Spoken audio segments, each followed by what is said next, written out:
you got your cup of Joe and filled up your morning with good things to know. Good morning, good morning. Thanks for saying hi. Together we make a difference. Be sure to come back by.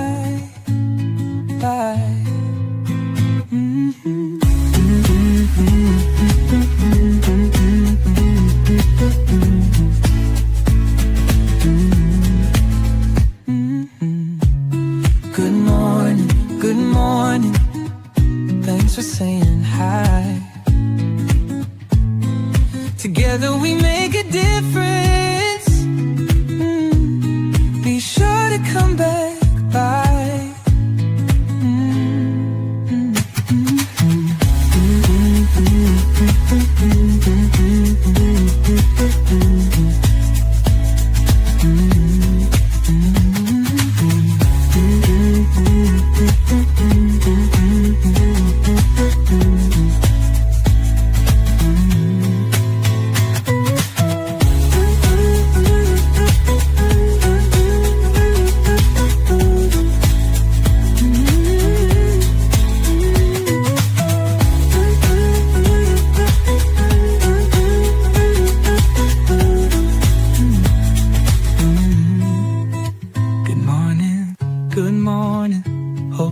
Your cup of Joe and filled up your morning with good things to know. Good morning, good morning. Thanks for saying hi. Together we make a difference. Be sure to come back by. Good morning. Good morning, everyone. Happy Friday morning. Good morning. Thank goodness. Thank God it's Friday. Whatever you want to think. Thank the maker. So I actually had that random thought. Good morning, Dizzy. Good to see you in here. Good morning, Pammy. I am such a nerd, and I'm kind of a Star Wars nerd. I'm not a huge fan of like when they went back and did episodes 1, 2, and 3. Not a huge fan of those, but 4, 5, and 6, and 7, 8, and 9, especially 9. But C-3PO, good morning, Real Happy. C-3PO in, I think it's episode 5, which was The Empire Strikes Back, when Han Solo gets put into the chamber, and then Lando Calrissian says all of his vital signs are good, he's alive. C-3PO, who is a robot, a droid, says, thank the maker. And I'm like, what does that mean? What does that mean? Thank the maker. Because if you go back, and I know I'm nerding you out, and you can tune me out during this, that's fine. I think when you go back to like episode 1, I think Anakin Skywalker actually was assembling C-3PO. I think that was like his creation. So is he thanking Darth Vader? Because Anakin Skywalker became Darth Vader and C-3PO says, thank the maker. Is he saying, thank Darth Vader? I couldn't tell you because I was never a Star Wars fan. Right. I remember a friend's mom taking me to the drive-in to watch that in like 1970, whatever year it was, 77, 78. Yeah. And yeah. I know I watched the original Star Wars, but I never watched any of the ones that came after. Right. Yeah, Pammy, that's deep. That's probably deeply nerdy. Probably deeply nerdy. Oh, so how's your week been, Salty? Busy. I hear you. A lot of streaming, and today I don't feel 100%, so I'm like snuggled up in my bed, happy just to co-host while I ain't got to do nothing. Aw, I'm so happy to have you up here with me. I appreciate it so much. Oh, you're welcome. I can't stand talking to myself. It's like... No, it's weird, isn't it? Yeah, it is. It is strange. Weird conversations with myself, too. Like I just showed you. Then I feel like, is anybody, like, am I making sense to people? Or, Right. But I always end up getting sidetracked to start chatting with the chat, and turn into a whole different thing. So, but Oh yeah, yeah. I like it. I like having a co-host too. Oh, all right. Let's see if I can find my playlist.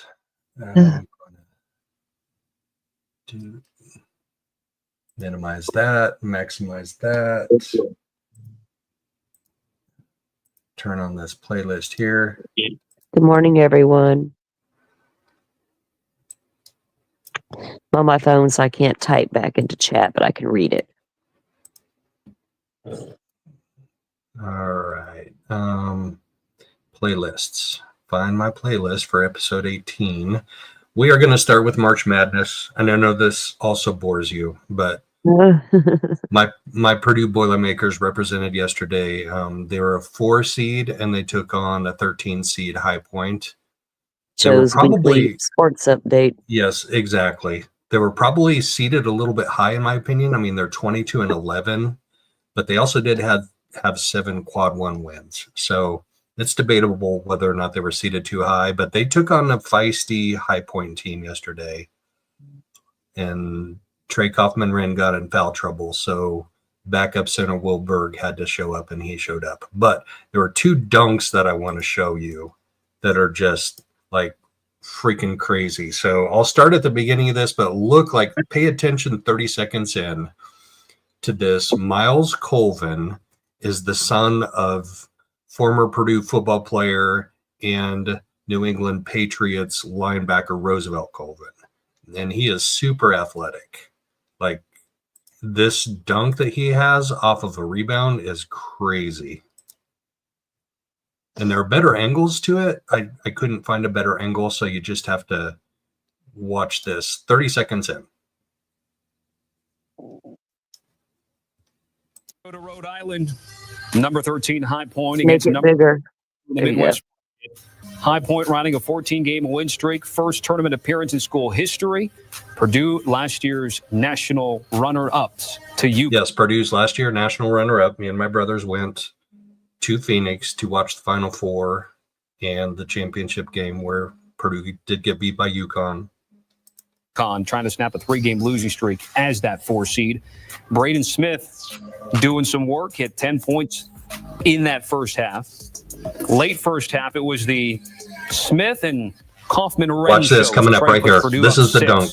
Miles Colvin. Scored High Point 18-6 in the paint. Then there's Camden Heide chucking up the 3, no good, but Miles Camden Heide misses. Miles Colvin grabs that way off on the left side. Now watch this. Colvin get his first points in style.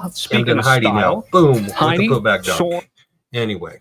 All right, that's my sports update. Those 2 dunks right there. So Miles Colvin and Camden Heide both come off of the bench. Neither one of them are starters, but they're super athletic.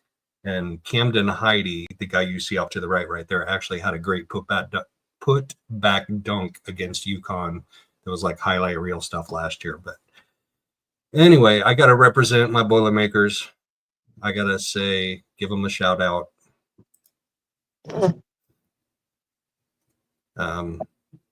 Who knows how far they'll make it. I have like 7 or 8 brackets entered into different brackets. Trial TV Live, good morning. Good to see you in the house. I'm getting distracted by chat now. See what you did to me, Salty? Hey. Check out the chat. You got to, man. That's your community. It is, and I appreciate my community very, very much. I really do. Like the positive support and feedback I get, and people helping me out with the production side of things is tremendously helpful too. So thank you all so much. All right, now we're gonna. So my buddy 857 Tucson the other night, and I did a live about this mysterious death of Hollie Dasso in Tucson, and it's disturbing. So Beach Bum, good morning, Beach Bum, good to see you in here too. That this is a disturbing case, but I just want to highlight it one more time because 857 and I are determined that we're going to figure out what's up, because there are people, he tells me, in the Tucson community that don't think that the sheriff is investigating it to its fullest extent. So I FOIA'd the medical examiner's report and the toxicology report, and we went over that the other night, but I want to highlight it one more time for people who couldn't join us that night. It's just a couple of quick news clips, and then I'm going to bring up the PDF of the medical examiner's report. It's disturbing. So I'm just going to say this out front. So if you need to step away, you can. She was found nude and decapitated, prone, which means face down, on the railroad tracks. And there are cameras from 2 different trains that the first train that goes through doesn't show her at all. They don't see anything. The second train that comes through does find her in that condition and in that manner. So there are a lot of questions about how she wound up that way. And there's a good friend that's in this community, in the true crime community, that looked at that medical examiner's report and that toxicology report and had some insight for me. And all it gives me is more questions. So let's do that. So we'll see the Purdue picture come up real quick, but I'll fast forward to the next thing. That's Hollie Dasso, and she was found dead on the railroad tracks in 2023, and there are still no answers. I have also FOIA'd the sheriff's department crime reports, incident reports, and still have not received those back yet from the Pima County Sheriff's Office. Joshua Reeb. Oh wait, no. We're gonna do Joshua Reeb first. Shoot, I forgot how I front loaded these. So Joshua Reeb first. Y'all are gonna have to put Hollie Dasso on the back burner for just like 2 minutes, because Joshua Reeb was the last person known to have seen Sudiksha Konanki alive in the Dominican Republic and Punta Cana, and he came back to the U.S. this week. So that's the big news. I'm gonna do that first, just because I don't want to give this guy too much breathing space. His story seems sus to me. Dizzy, we'll catch up with Hollie in just a minute. Let's get through this Joshua Reeb coming back to the States first, just so we can clear the air. Days at a resort just back there on the Punta Cana coast. His lawyers say for much of that time, he was being followed by local police. But less than 24 hours after that Dominican judge's ruling, Reeb was on a flight back to the United States, officially ending what he says was a days-long detainment. Our team saw Reeb and the man believed to be Reeb's father walking into. So something went down with his passport where they confiscated his passport and they wouldn't give it back to him, so he couldn't go back to the States. But he apparently applied for another passport, and I'm wondering if he wasn't granted it by the U.S. State Department. I wonder if that's how that went down. Into the airport in the Dominican capital of Santo Domingo yesterday. At times they were wearing baseball caps, face masks. Salty, you remember his story though? You remember how we had so many questions about his story? Yeah. Ended without Reeb getting his passport back. His lawyers say that it was confiscated while in open court. This volume is really low. Sorry, folks, I can't boost it anymore. And that they didn't even know where it was.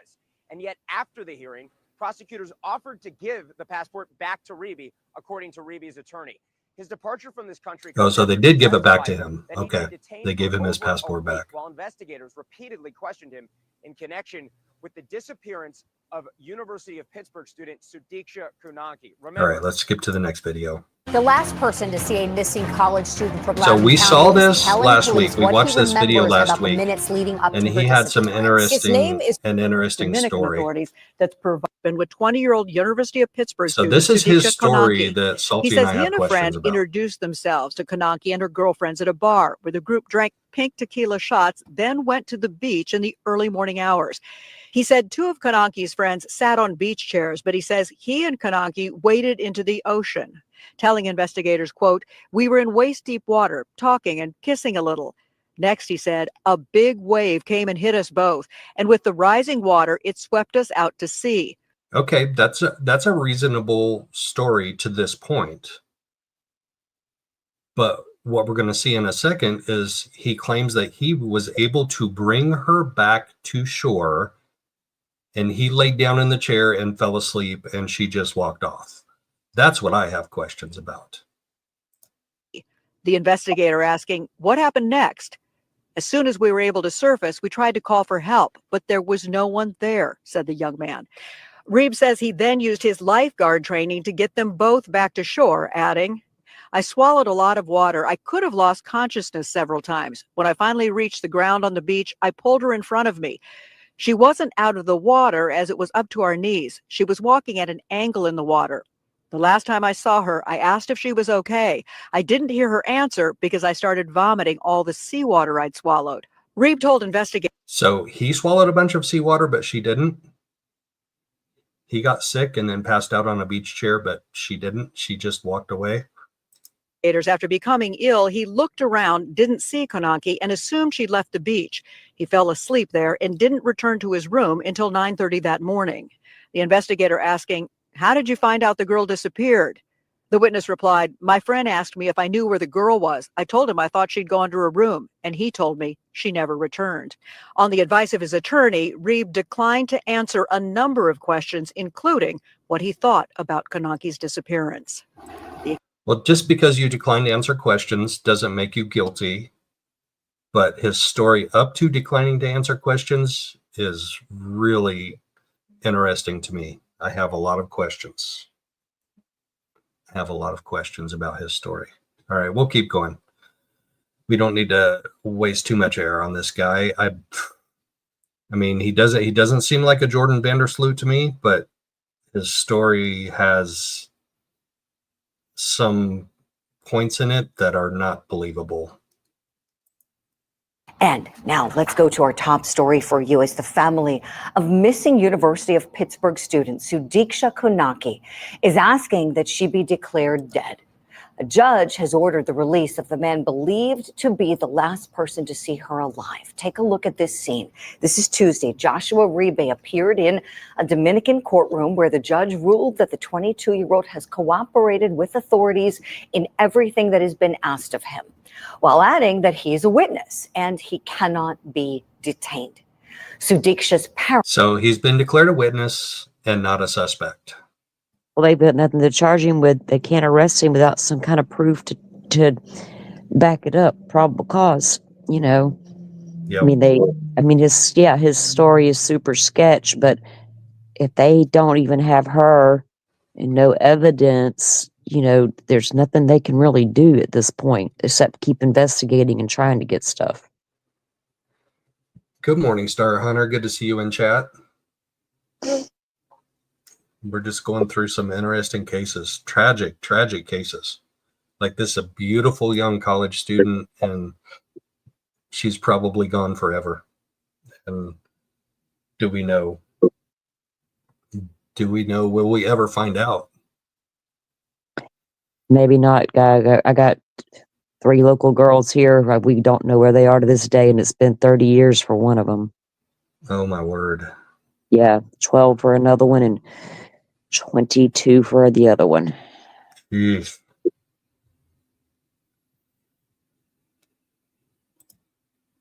All right, here we go with Hollie Dasso. So this 13 Crime Files blurb, it's just 3 minutes long, but it gives us an overview of the Hollie Dasso case in Tucson.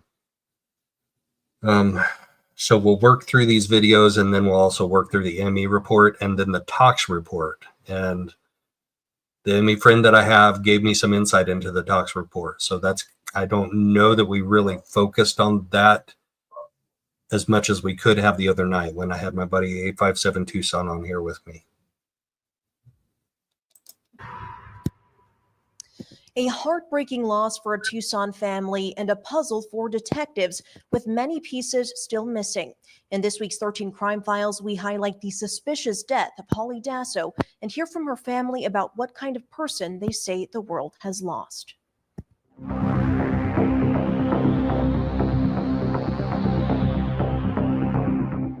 Hey, I was thinking of you. Text me to see how everyone's doing. Love you. 34-year-old Hollie Dasso was family-oriented, loving, and caring. Little did her family know the voicemail you just heard would be one of the last times they'd hear from her. Hollie had a great personality. Everybody loved her. She was so outgoing. She was a good mother, took care of her son, had a bright future ahead of her, just very, very outgoing and just a great person. September 22nd, 2023, Hollie's father, Steve Dasso, knew he had to take action when Hollie's husband said he was unable to locate Hollie. Steve filed a missing persons report with So that's interesting to me that her husband said, I can't find Hollie, but he's not the one that calls and files a missing persons report. He calls her dad and says, I can't find her, and her dad is the one that filed the missing persons report. Take that for what it's worth. Some people want the police to look at her husband a little more, but he's not in custody. He's not been charged. It's interesting to me, though, that that's the way he handled it, was to call her dad and not call law enforcement. with TPD. The following evening, the Pima County Sheriff's Department was at the family's front door with the worst possible news. Hollie's body had been found. She had quite a bit of trauma to her. There was obviously, she was found near some railroad tracks. We've been trying to ascertain as to how she sustained the trauma. And it's very difficult based on where she was found and how she was found. Hollie. So we're going to see that in a second. We're going to see where she was found, how she was found. Again, trigger warning. It is really graphic and it's really brutal where and how she was found. It could have been sustained by the train, but I have questions if that's your answer. And I'll talk about some of those questions in a minute. Hollie was left near Marsh Station Road in a rural spot with no residents and no cameras. It's just devastated the entire family ever since. Devastated my wife and I, especially her 16-year-old son that we've been taking care of ever since then. So if she was 34 and she had a 16-year-old son that was being raised by the grandparents, I mean, she had a son when she was 18. So a young mother. That's not necessarily unusual. That happens a lot. But grandparents raising her son. And both her brothers, of course, have been devastated by this. Detectives have never recovered any of Hollie's belongings. While it's been difficult to piece together where she was last seen, the last known photo of Hollie alive appears to be a photo of her boarding a Suntran bus. And tips coming in have stayed consistent from the start. There's been a lot of theories presented by her family, presented by her close friends, presented by acquaintances, and we've tried to investigate each one as thoroughly as possible. You notice what was missing there, and that's why I like sometimes the behavior panel, because one of the guys on the behavioral panel says, pay attention to what's missing. He doesn't say theories presented by her husband. He noticeably does not miss it. So the bus is going to be in the urban areas of Tucson, and she was found in the rural area, USA Libertarian. So she was way out in the boonies, like not anywhere near anything urban, like where a bus would go. So somehow she got on the railroad tracks, and we don't know, did she try and hop a train and do some train surfing and then fall off the train and get run over by the train?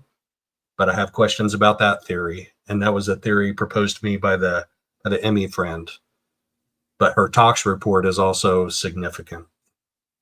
But notice this guy does not mention her husband having a theory about her disappearance. Yes, Pammy, she was nude. She was fully nude. So how does getting run over by a train take off all of your clothes and leave you prone, nude in the middle of the tracks? I mean, and you would think that the train would have, so say they got caught up in the undercarriage of the train.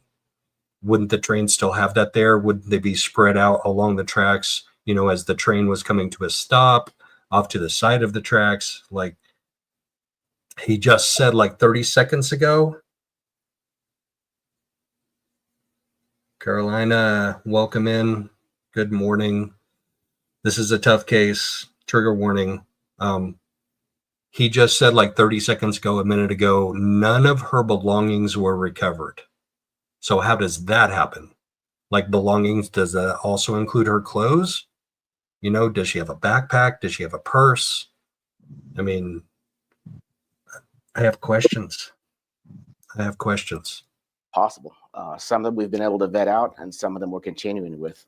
Detective Flores tells me they are in the process of interviewing new acquaintances and pursuing more lab work on evidence previously collected, because as of now, there has been no indication of what led up to Hollie's death. She didn't have any hate or any bad feelings towards anybody in her body. She was a very loving and thoughtful person, and I just can't imagine why anybody would want to do this to her. I get rid of that. If you have any information about this case, please reach out to PCSD or 88 Crime. All right. Once again, you can. So the reward video is next. Well, a $2,500 reward is now being offered for information. And that's actually been increased now. It got increased to 5,000. And I believe the night that 857 Tucson and I went live, I think it got increased to 10,000. So we're up to like 4 times what the original reward was. Which is interesting that the reward went up like the exact same night that we went live with that. Information on a suspicious death on the south side. The Pima County Sheriff's Office asking for the public's help this afternoon. They say they need to know more about the death of Hollie Dasso. That's the person you see right there. We're told she was last seen alive last year in late September on the 22nd. She was in the area of the Laos Transit Center, which is near the Tucson Rodeo Grounds on Irvington. The victim's remains were found the next day by the railroad tracks off Marsh Station Road. If you know anything about this. So they gave specific points there, locations that 857 and I went over in our live the other night on Google Earth. So if you're curious, you can go back and watch that. I don't know that we're going to spend the time on it today because I really want to look at the tox report. I really want to look at her tox report. But 857 was there where she was last seen. See this video right here where she's at? 857 went out there. So I'm just going to play a minute or so of that when he was out there a while ago at the last known location before she was found on the railroad tracks many, many miles away.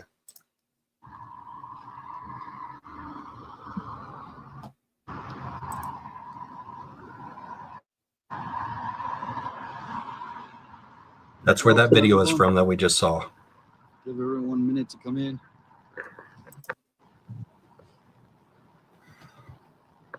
So it looks like there is cameras right here. Yeah, so he's looking at the cameras that they had at that transit center. I dig this. I dig the boots on the ground. You know I'm a boots on the ground kind of guy.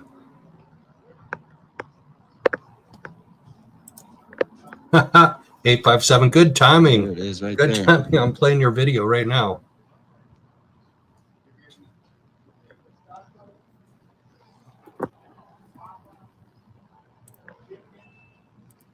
So this is where she was seen last. Don't copyright strike me, dude. Don't do it. I don't see any security here.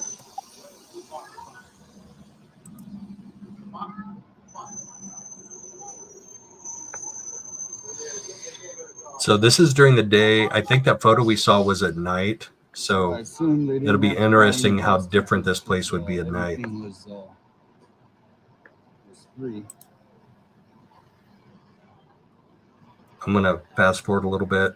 She was last seen here last year, September, and this was her last location. So I was wondering if they had any. Yeah. Anyway, that flyer right there, $5,000 reward. Yep. Thank gracias. Have a good day.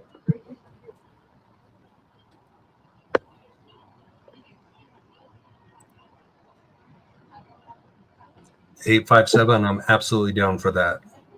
Let's go to where her body was found. Absolutely.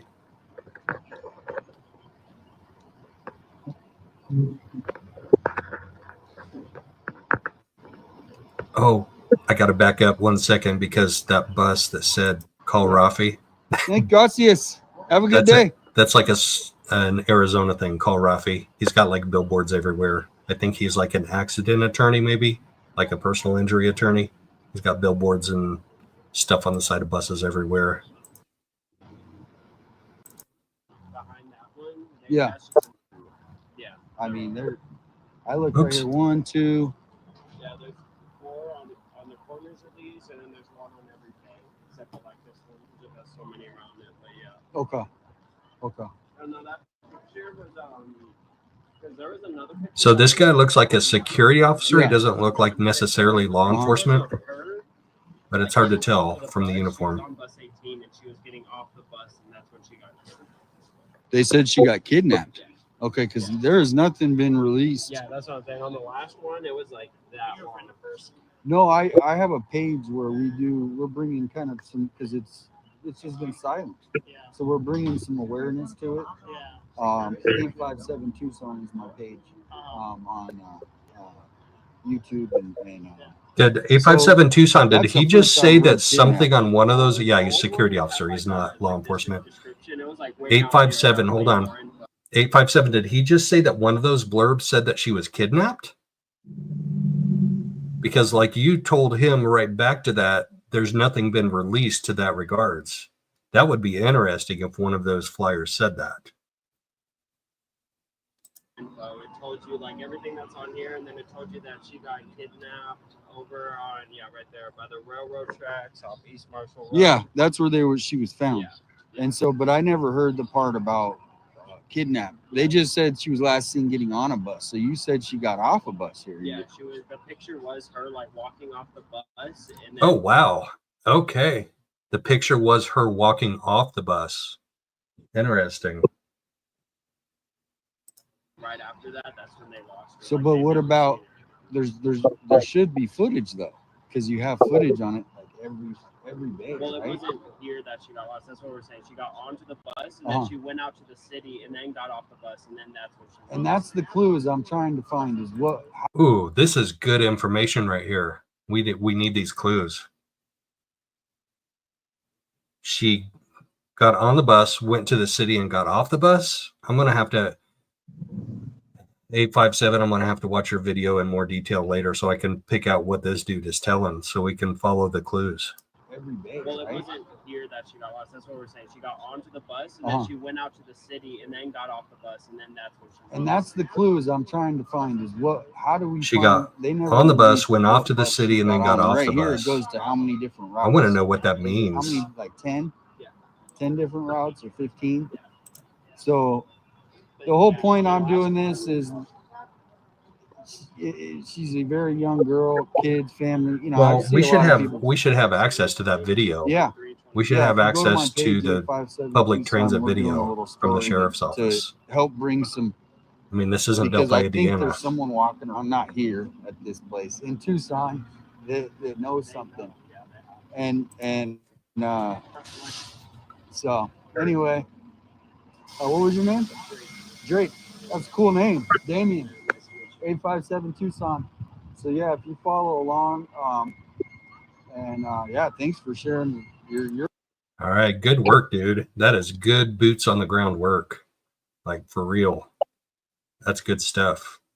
And we need to keep tracking it down.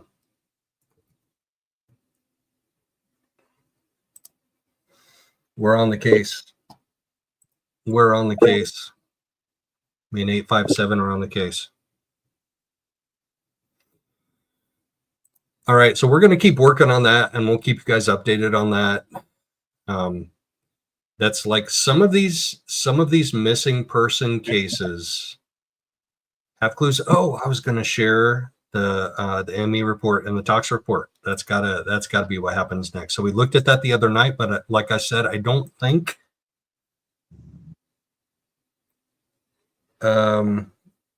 indigenous girl 857. Do you know about her? If she was indigenous, I don't think so. Like looking at her dad, just not indigenous, but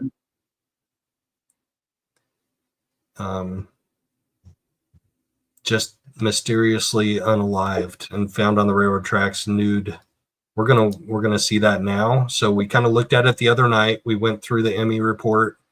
Trigger warning, it's tough stuff. I'm gonna breeze through the actual ME report and just highlight the stuff that I think is most important on that. But then we're going to hit the tox report and some new information I have on the tox report. Yeah, she's not indigenous. Okay, thank you, 857. I appreciate that. All right. Findings: blunt force injuries, head and neck, decapitation with cervical vertebral fractures, fractures of calvaria, skull base, maxilla, and mandible with mandibular disarticulation. There are some tough words in here for me. Blunt force injuries to the torso, blunt force injuries to the extremities. So she could have been run over by a train. Post-mortem toxicological analysis of cavity blood. Doggone. They're challenging me this morning to get these words out right. Opinion. This is huge. And my ME friend who reviewed this for me said this part is highly unusual. In consideration of the known circumstances surrounding this death, the available medical history, and the examination of the remains, the cause of death is ascribed to multiple blunt force injuries. The manner of death is undetermined. So we know there's cause of death and there's manner of death. And manner of death is homicide, suicide, natural causes, and undetermined. That in and of itself speaks a lot about this case and why it needs some attention.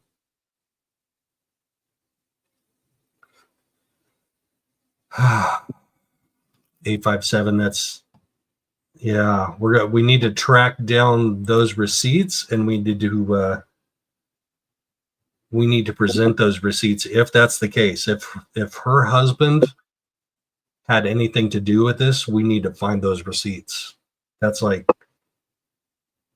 number one, because I mean, people will say stuff about people, but if people are going to say that, then we got to figure it out.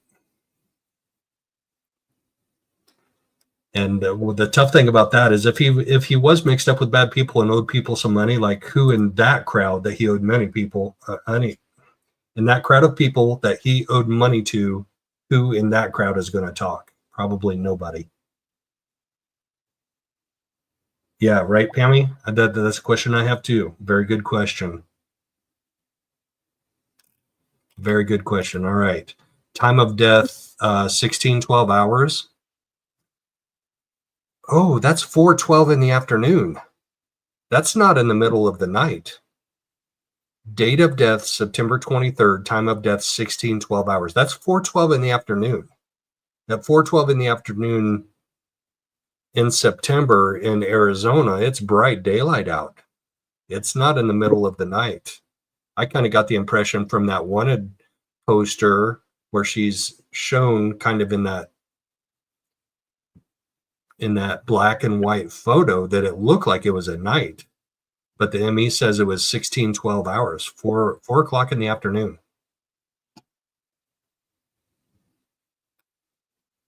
Wowzers. Okay, here's the history.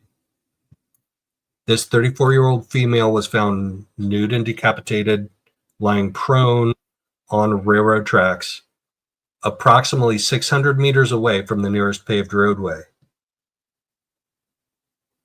Video captured by the initially reporting train shows the initially reporting train. So people on the train saw the body lying prone on the cross ties in the center of the rails. If you fall off of a train, so say the theory is she was surfing and she caught a ride on the train and she fell off and got ran over, how does her nude body end up in the center of the rails? Make it make sense. The head of the decedent can be seen to the left of the rails and several feet in front of the body with respect to the train's direction of travel. Video footage from the only preceding train shows nothing on or near the railway. So the preceding train had a camera. We don't know if it was forward facing or rear facing. They had both. But the preceding train shows nothing. Photographs are taken during the examination. Body is identified by fingerprints. The body is received nude, and that's how it was found. That the clothing thing, the nude thing, makes no sense to me. That's what the medical examiner's report says, Dizzy. She was nude. Like, it doesn't say fully nude or not fully nude, but I would think if there was any piece of clothing left on that body, that it would be mentioned in the medical examiner's report. You would think. Janelle, welcome. Hey there. Medical intervention. There's no evidence of medical intervention. Well, if she was decapitated, you probably wouldn't try CPR. Probably wouldn't. Is there anything else in this? Linear scars from 0.7 to 1.2 centimeters on dorsum of the left hand. Blunt force injuries, head and neck. We don't need to go into the details of that right here, people. Blunt force injuries to the torso, blunt force injuries to the extremities. Lots of detailed stuff. And if you all want to look at this for yourself, I'm happy to share it with you, but I don't necessarily. The right femur is fractured at the diaphysis. Internal examination, body cavities, cardiovascular system, respiratory system, hepatobiliary. Hepatobiliary. That's a new word for me again. I learn stuff every day. Gastrointestinal system. All right, let's head. This is probably a good one since the head was detached from the body. That's a really good question, 857. How long was it between the trains? I've actually FOIA'd the train videos. I don't have any expectation of those being filled by the sheriff's office, but I have requested them. So if they fulfill that request, we will know, and if they don't, we won't. And 857, I think you could probably weigh in on why there are people out there that think that the sheriff isn't necessarily disclosing everything that should be disclosed in this investigation. Because I still have questions about that, about why locals think that about this case, why the sheriff isn't being fully disclosing everything in this investigation.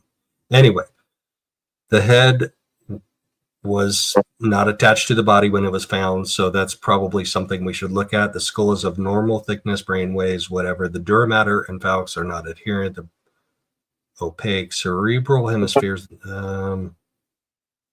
sections through the brain reveal no contusions or mass lesions within the cerebral hemispheres, brainstem, or cerebellum.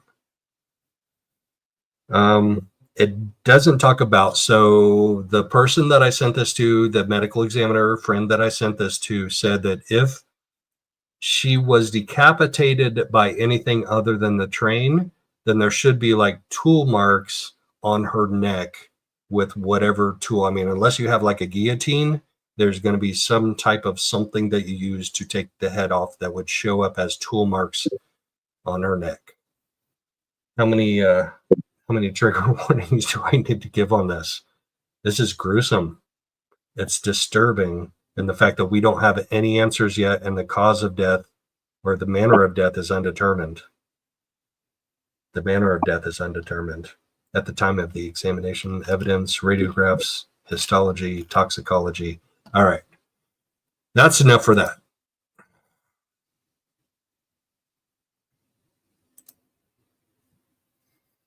Lindsay, 857. All right, I got to catch up with this because I asked 857 a question Sheriff Chris Nanos is known to hide things from the public and shady practices. So 857 isn't the only one that says this. So I have contact with a reporter from a local newspaper in there, and 857, you know who I'm talking about, but I'm not going to call her out here, who has had actually escalated verbal situations with the sheriff. And I don't know what those were about. That wasn't about this case, but trying to get him to be more forthcoming in his investigations. So I don't want to leave 857 hanging out there saying something that's not reinforced. There are other people that feel the same way, or at least one other person that I know of that feels the same way. And she is an investigative reporter for a local newspaper there in Tucson. So if we call them out, let's see what happens with these FOIA requests on the additional evidence in the investigation of this case. We'll take it as it comes, and we'll dial down through it as it comes. Lindsay LeMaybe, good to see you in here. Welcome in. All right, here's the Tox report, and this is the part of it that is the most interesting. Patient name. Oh no, PDF, are you going to do that? Adobe, don't Adobe. Adobe's not going to let me zoom in. All right, so let's look at the positive findings. Amphetamine, methamphetamine, benzoylecgonine, fentanyl, norfentanyl. So there are 5 positive findings for irregular substances in her blood system. And here are descriptions of them. Amphetamine is a central nervous system stimulant. Benzoylecgonine is a cocaine degradation product. So after you take cocaine, your body processes it and breaks it down into benzoylecgonine, or however the heck you pronounce that. Fentanyl. Methamphetamine. Norfentanyl is the primary inactive metabolite of the synthetic narcotic analgesic fentanyl. So she had like 4 or 5 different substances in her system at the time of her death.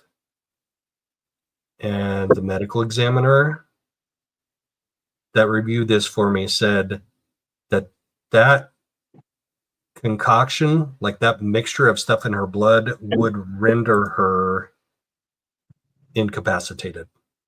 She would be incapacitated with that mixture of chemicals in her body. So that's something to consider. Did she voluntarily ingest all of that stuff? Was it involuntarily given to her before she was unalived? If she was unalived by somebody else and not the train? Maybe the drugs dizzy. That's a theory. There are so many theories. Maybe the drugs made her hot and she stripped before train surfing. I guess that is a possible theory.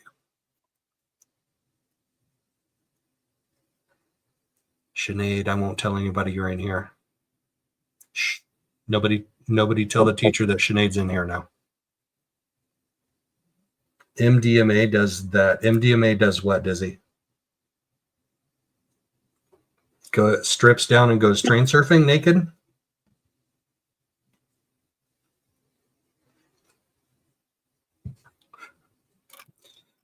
All right. So that's... Oh, MDMA makes you hot. Okay. I gotcha. I'm just naturally hot. I don't need MDMA for that.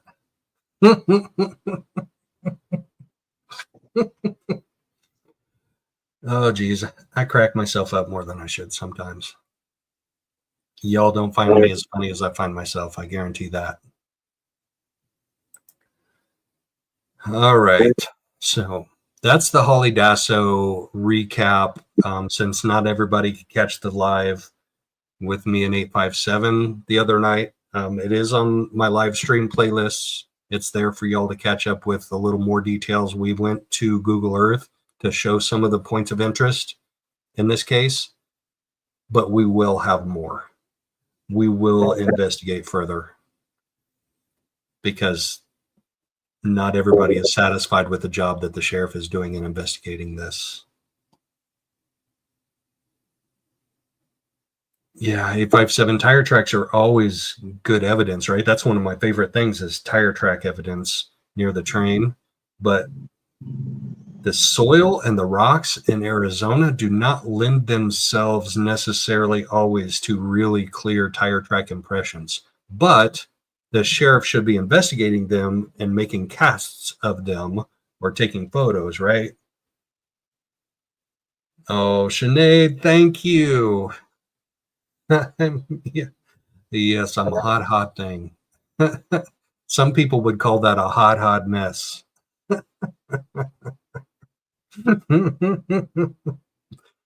But thank you so much for joining us, even if you're a little bit late. You can go back and watch this case about Hollie Dasso. We also did a little blurb about Joshua Reeb coming back from Punta Cana.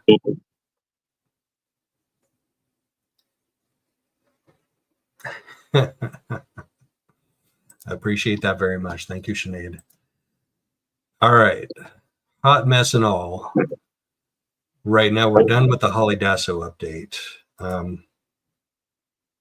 So we've got one more update, and that's the Lori Vallow Daybell stuff. She had this thing in the last hearing on Tuesday morning that I was at with Trace on the case about a video that she claims that the state is withholding from her, and the state is claiming they know nothing about it. So we're going to check this out just a little bit. There were a couple of new documents dropped. There was one dropped on Sunday, and I swear to you that I checked that docket update like 3 times a day, and it was not there before last night. Or no, before, what is this? Before Wednesday night. Like it got dropped in the docket somewhere Wednesday night, even though it's dated Sunday. 857 Tucson, you rock. Thank you. He's going to be my partner on this Hollie Dasso case. We're going to solve it at the sheriff camp, or we're going to make the sheriff solve it.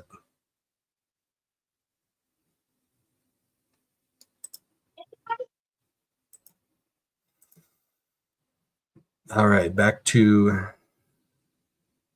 they backdate them in Maricopa. Okay, thanks, Dizzy. That's, I swear to you that I was checking 2 or 3 times a day, and I didn't see this until Wednesday night, Thursday morning. I think it was Thursday morning, yesterday morning. All right, give me 1 second to pull the document, the latest court docs up, because they're about, the first one is from the state about this video that she keeps referencing. So it's dated March 16th,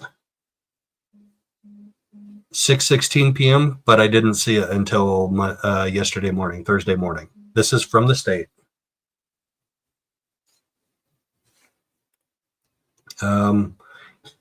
Notice of compliance with disclosure of January 31st, 2019 recordings. Assigned to the Honorable Justin Boreski, Division CRJ 25. His Division CRJ 25 is going to change in July, so they better damn well get that second trial out of the way before his division changes. And I think they figured out how to do that, but not if Lori like drags out this first trial. Like if she drags out jury voir dire, and if she drags out the actual trial, then she's going to have a new judge, because Boreski is going to be leaving in July, like the beginning of July. He said we need to have the second trial wrapped up by July 4th. Anyway, the state of Arizona, through undersigned counsel, provide notice of compliance with disclosure obligations. And this is about that video that she keeps bitching and moaning about. On March 11th, 2019, Daybell, she doesn't call her defendant, she calls her Daybell. Which Daybell is this? Is this Chad or Lori? Which nut job is it? Daybell advised the court that she has viewed a 2-hour video on YouTube of herself with the Gilbert Police Department that occurred on January 31st, 2019. In court, Daybell indicated the video she viewed was from the cameras inside the interview room and not body-worn camera footage. The state has requested again all recordings from the Gilbert Police Department, searched YouTube, and reviewed the police report 19-000001849 associated with this interaction between Daybell and the Gilbert Police Department on January 31st, 2019. The police report and body-worn camera footage was disclosed to defense on April 9th, 2024. Lori admits that she got the body-worn camera footage. She's claiming that there is also an interview room camera that captured some of it. Yeah. On bait, stamped page 99362, after the heading saying narrative, the report states body-worn camera active. Well, BWC active. BWC is shorthand for body-worn camera. The report further states that the police met with Daybell, Vallow at that time, Tylee Ryan, and Melanie Gibb in an interview room in the lobby. Now, I have a problem with that because a lobby is not an interview room. Those are two different things. Was it like a? Here's my question, because I mean, I've seen the clip that we don't know if it's the exact one Lori was talking about. You know, in the hearing, was it like a formal or an informal? But I get it. The lobby's not the place to conduct anything like that, right? It's really not. You need to like go into a room and talk to people like normal. Yes, the lobby is not an interview room. So I'm a little confused and conflicted by that part of this. But like Judge Boreski said, and he nailed her to it. He's like, okay, who told you that this video exists? And she said, well, it was my mediator. And she said her name. I don't need to say it again. It was my mediator. And the judge said, all right, we'll just get the damn link from the mediator. And Lori's like, well, the former defense team will not disclose anything to me. So the judge says, all right, I'm going to make an order right now that says they have to disclose everything. And he's like, do you want them to disclose everything that they haven't disclosed? And like I said on the last live, I think she made a mistake representing herself. She should have said, yes, they need to disclose everything. But she said, no, just what she said, what the mediator said. So we're expecting that mediator should provide her with that link that she can provide to the state. And then they can provide the video if it exists. I have a feeling that this mediator is going to be like, I don't know what the hell you're talking about, girl. Like, are you making that up? Because there's no, I mean, if it was just a private communication between Lori and the mediator, there's no proof that it exists. And we know Lori has some delusions. So maybe Jesus showed up in her jail cell and told her about it. I don't know. I have questions. I always have questions with this girl. The body-worn camera footage that was disclosed to the defense tracks what the police report indicates occurred and was said. So the state is saying there was only body-worn camera footage. There was no quote-unquote interview room footage. And if it was in the lobby, then... But police departments have cameras everywhere. Just give her that footage from that time from every single camera that you have. It's like the Sally port. Like, why are you just giving me a reverse mirrored video of that car being driven in there and inspected and make me think that you're standing by the left taillight when you're really standing by the right taillight. Just give everything. Police departments have cameras everywhere. You can't walk into a public building. You can't walk into a police department without there being like 17 cameras all filming you. So the fact that they only have body-worn cameras provided to her does give me a little bit of pause that she may have some type of argument that she has not been disclosed everything. And we saw what that led to in Idaho. Not that she's up for the death penalty in Arizona, but we saw what happened in Idaho. They did fail to disclose everything, and they were punished for it.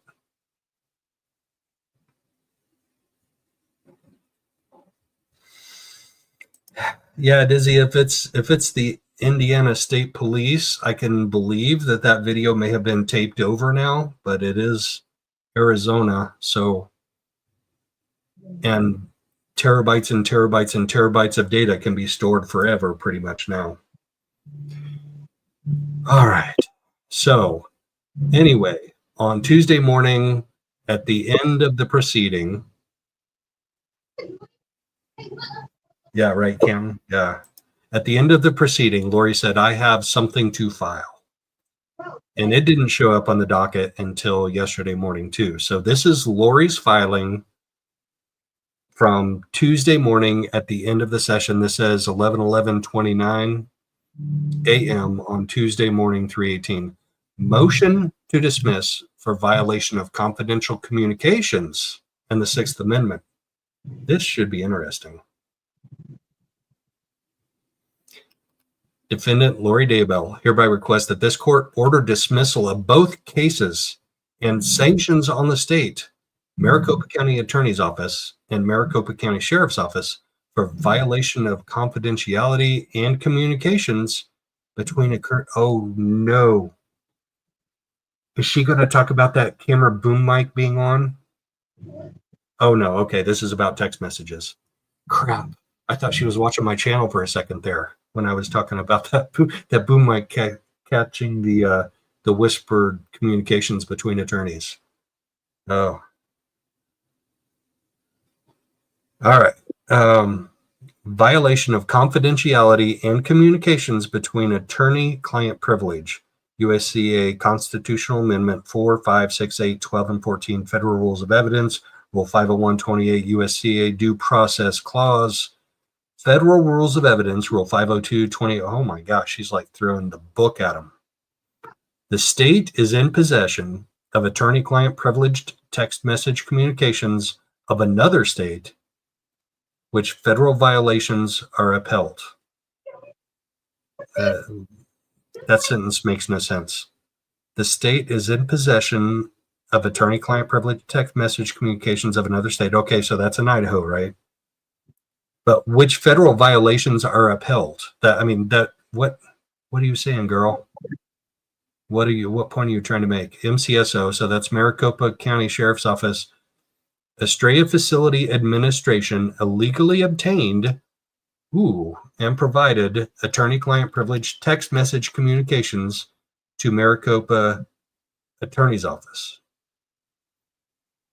Federal laws require that sanctions are imposed for remedial action of automatic dismissal of cases for judgment of acquittal, which the defendant is requesting. The defendant will show just cause to warrant sanctions and dismissal as follows. Wow. This is an interesting document. This is what she filed at the end of day on Tuesday, or at the end of the hearing. The 12th Amendment. Oh, maybe I'm not going to get into that presidential elections, Dizzy. I really want to. Like, I want to say something about Lori, and yeah, but I won't. Facts. All right, let's go through the facts as declared by Lori Vallow Daybell. Now Lori Daybell. The defendant was extradited from the state of Idaho, where she will be returned to finish her sentences. You have to a proper sentence first before you can finish it, girl. Like that one up above made no sense at all. The state of Arizona is only temporarily in possession of the defendant pending trial. No, I think you've been extradited to Arizona to stand trial. I don't know how temporary that is. Like that's a good legal argument that I would like to get into, like have an attorney explain to me. When you have been convicted in one state and you are extradited to another, how temporary is your possession in the state in which you are undergoing trial now? The state of Arizona has no jurisdiction enforcing the state of Idaho laws or federal laws in another state to whom has first obtained. Oh my God, her wording. Like her paralegal, she has a paralegal. Her paralegal should be like helping her formulate proper sentences. Like this sentence right here makes no sense. The state, I got to highlight it so y'all can see what I'm talking about.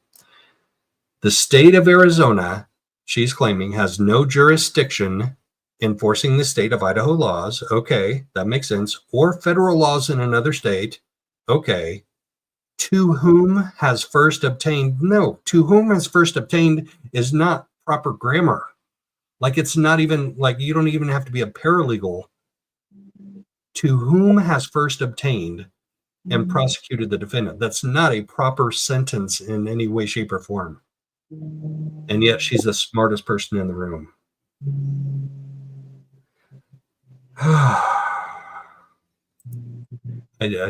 She has a paralegal helping her too. So did the paralegal say, well, I think you should phrase this another way so it makes sense? And she's like, no, that's what I want to do.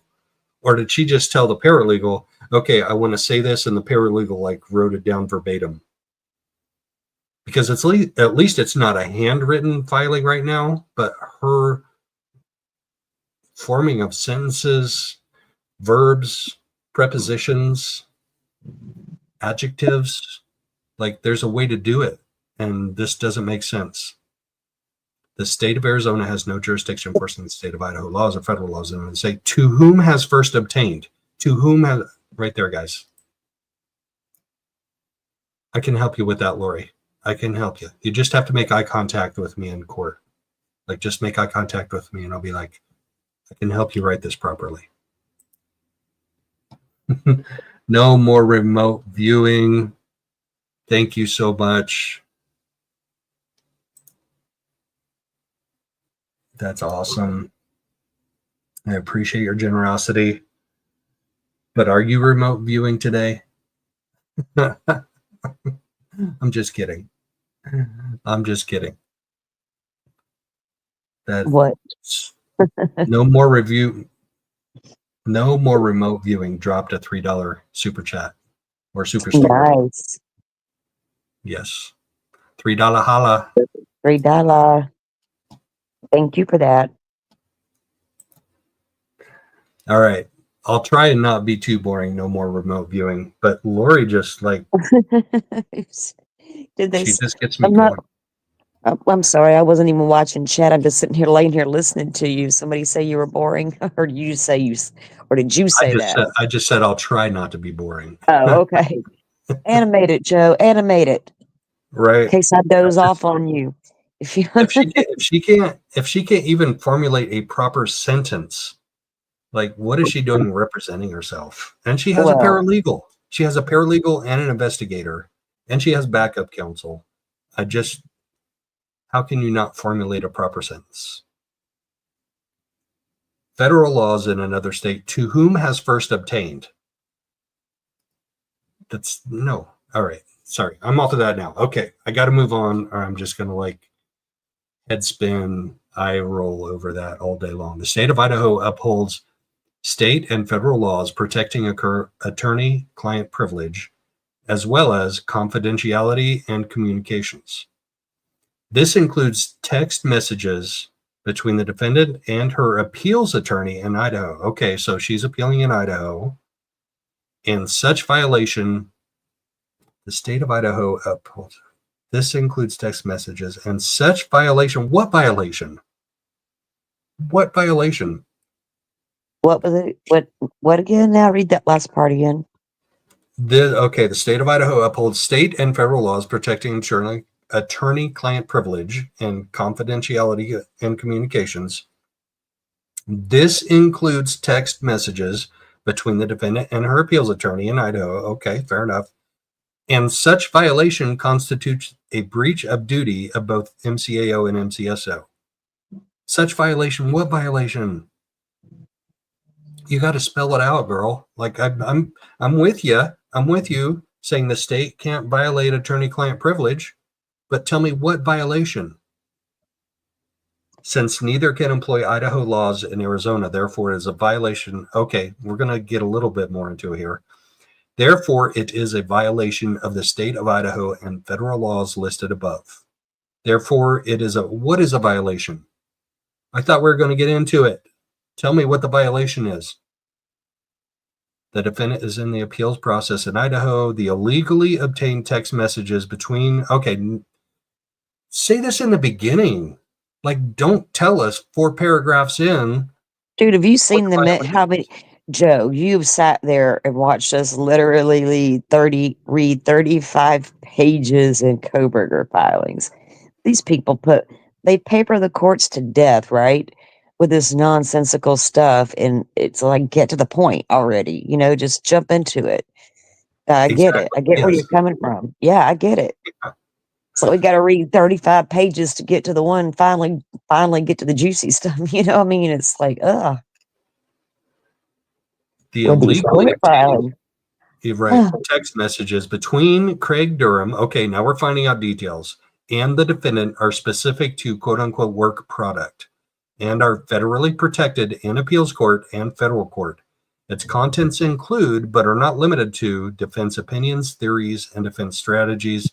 The agreement of both states was to preserve the defendant's due process, constitutional and fundamental rights. Maricopa County Sheriff's Office, Estrella Facility Administration willingly and knowingly violated the AID by providing the Maricopa County Attorney's Office the confidential communications between Idaho Appellate Attorney and the defendant, depriving the defendant's constitutional right to appeal her convictions. That's not a new sentence, girl. That's not a period space. That's a comma space. Lowercase, depriving the defendant's constitutional right to appeal her convictions. Anyway, Maricopa County Sheriff's Office violated all of the above by submission of the confidential communications to the court, creating multiple violations to the state of Idaho, federal laws, and the defendant's constitutional rights. The defendant's right to an appeal has been compromised because the text message contents refer to her defense strategies. All right. I'm down with that. I just don't think you file a very lucid motion here, girl. The appeals court has no other remedy but to dismiss the defendant's cases for violations directly related to illegally obtaining attorney-client privileged confidential communications by both state of Arizona and the state of Idaho. Damn it. I know where I'm at. I just don't know where she's at.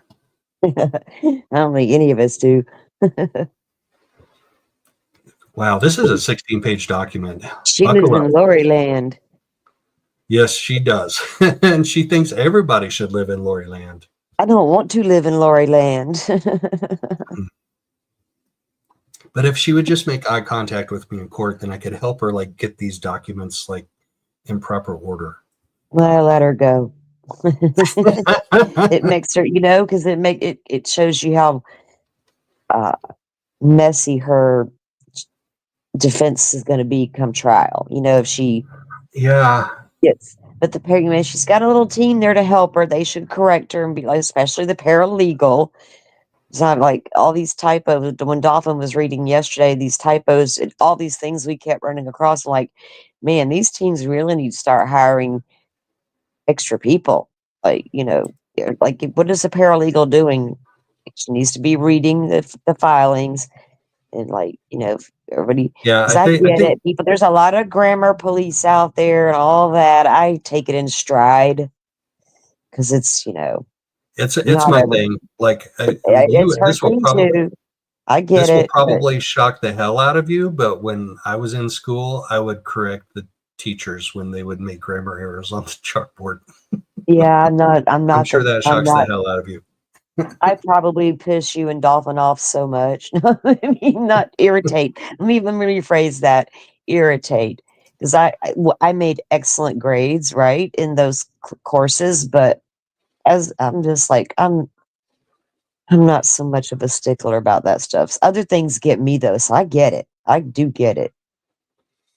Yeah, She would think the court we all legal pick and filing choose what needs to be. yeah, I mean, we all pick we and choose read, what makes us salty, right? yeah, we've read filings in other cases outside of Idaho. Even in Delphi, we would come across stuff like that, you know? Yeah, yep. So you would think that being a court record filing, that it should be, somebody should really be making sure everything's correct, right? Yeah, and I have to put out work product from time to time unrelated to true crime.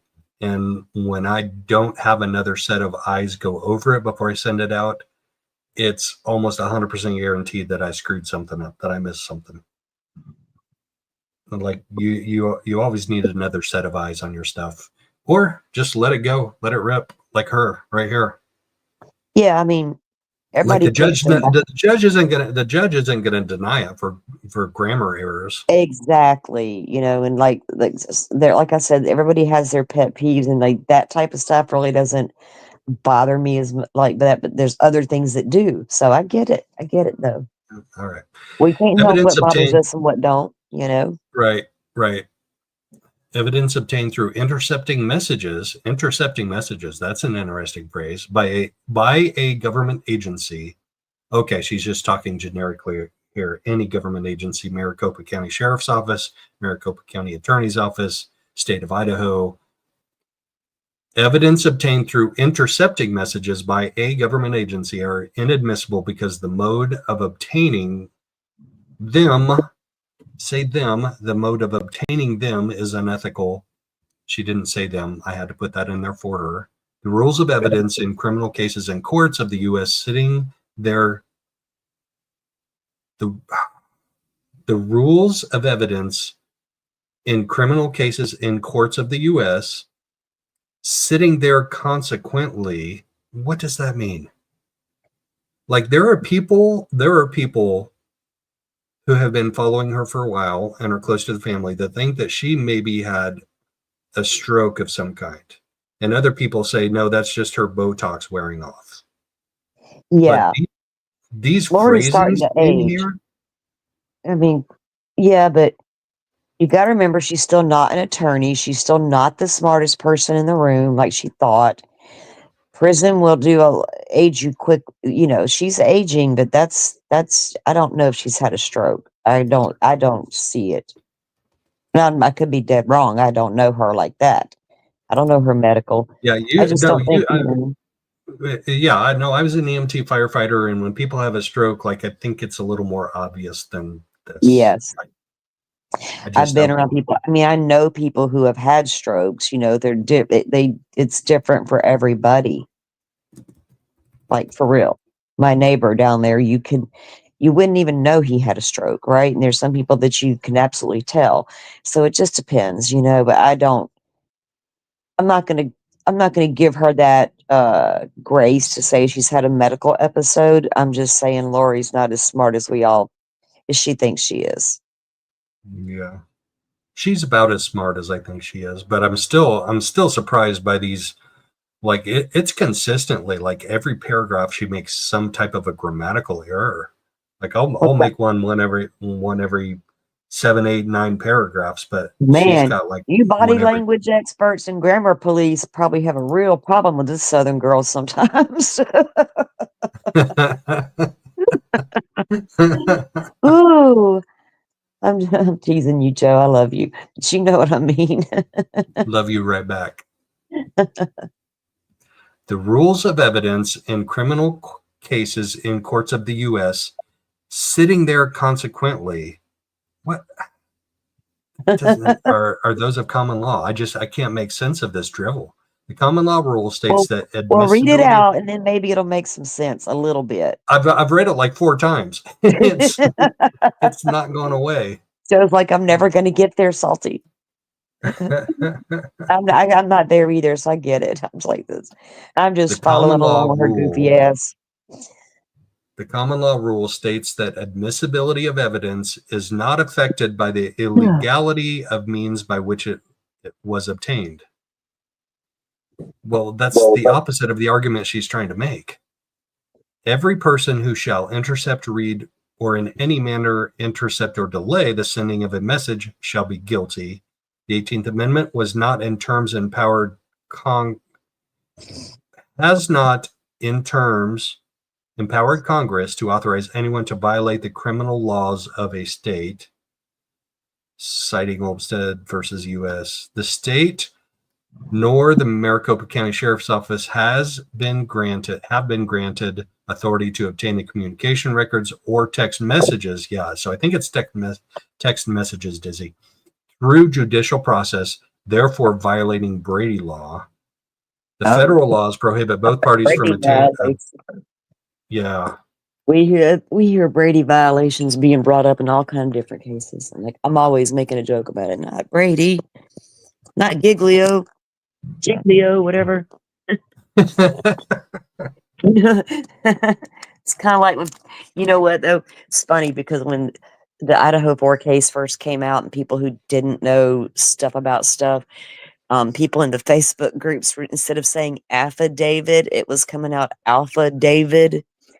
So Sleuthy made major. She would even put that in her stuff. The affidavit is right here, and we'd all knew what it meant. You know, the people are like, "Oh, do you not understand what that means?" And we're laughing because it was a joke. You know, but yeah. Oh, poor Lori. Poor Lori. She gonna get what she wished. Sometimes you don't. You got to watch out for what you wish for. You just might get it right. Maybe she needs a paralegal and an administrative assistant. Don't even give her that. Don't even let her get that. The federal laws prohibit both parties from obtaining a summons, subpoena, order, warrant, or consent to the attorney-client confidentiality communication privilege of another state, especially appeals attorneys. Maricopa County Sheriff's Office and Attorney's Office agreed this privilege would remain intact for the temporary custody of the Idaho inmate, Ms. Daybell. Is it Ms. or Mrs.? Come on. I can't keep it straight. One filing says Ms. Daybell, the next filing says Mrs. Daybell. And then she stands up in court and says, my husband, with regard to Charles Vallow. And then she says, in the Dateline interview, you mean my husband, Chad Daybell. Well, I guess they're like her trophies, you know. I guess. The state provided the courts with intent and knowingly breached the interstate agreement contract, but breached both the Idaho and Arizona fiduciary and judiciary duties with Maricopa County Sheriff's Office Estrella administration. So Estrella in Spanish means star. It's the star administration. Sinead, do Lori and Chad have contact? You know, they probably write each other. There's nothing saying they can't. They can probably write, but I don't think they can like electronically communicate. Oh no, I mean, because a lot of prisons give iPad. You can have access to like emailing your family. Because I know that because I know somebody who's in prison, and in Florida, and you can email with your people. But them two probably write each other all the time. She's probably writing him all the time. Is he writing her back though? We don't know. Are they writing those sordid little romantic novels to each other? Oh, good Lord, I hope not. Probably. They're probably writing about they're probably laying out their future plans for when they're exonerated for their next life. Right. Y'all ain't getting that next life till you die of natural causes from this one. No exonerations are going to happen here, you freaks. Yeah. Ooh. Imagine. I kept forgetting to ask you, did you get my message? Because we've messaged so much about different cases that where I was able to confirm Charles was left-handed? Did you miss that? Yeah, no, I did. I got that. And Okay. here's the thing: I'm left-handed as well, So but am I. I bat right-handed and I golf right-handed. So But if it I was were hit, that, yeah, that conversation we were having that time on when we were going through some of the stuff about what had happened with Charles, the incident with Charles with Alex and the whole bat situation. Remember, we were talking about it, and you were like, "Well, is he left-handed?" And I was like, "So we found out for sure." But I'm gonna tell you this right now: if Charles was a ball player, pitcher, and a batter, I don't think there was any way that someone was going to overpower him and take a bat from him. And if he was going to swing at somebody, they weren't going to be able to, you know. I don't buy the story that Lori and her brother were spinning. No. At all. And if you, Dr. Oh, Vonda with K, Dr. thank you so Vonda. much. How Nice. generous Thank of you. Yes. Thank you so much. Oh, Yeah. No, I did that video on did you the bat bat. right-handed? Let me, as two left-handed people, because I did not. When I played ball, softball, baseball, whatever, my family played ball all the time. I batted left-handed. You batted right-handed? Yes, I did. I stood on the left side of the plate, and in my entire little league baseball career and then co-ed softball league career, I had a grand total of 2 home runs. So, Maybe you should have got on the other side, dude. I know. I actually tried once, and I just couldn't get the mechanisms down to swing properly. I tried. Yeah, I couldn't have batted right-handed at all. It would have not worked out well for me. I probably would have done all kind of damage to people. Well, what's funny is it also translated to golf, but not necessarily in a positive way, because I am a horrible golfer. I'm a horrible golfer. So I probably should have learned to golf left-handed. Maybe that would have helped me. Yeah. Man, this document is something else. It's like it's crazy to me that it's dated on the 18th and she submitted on the 18th, but we didn't see it until yesterday morning.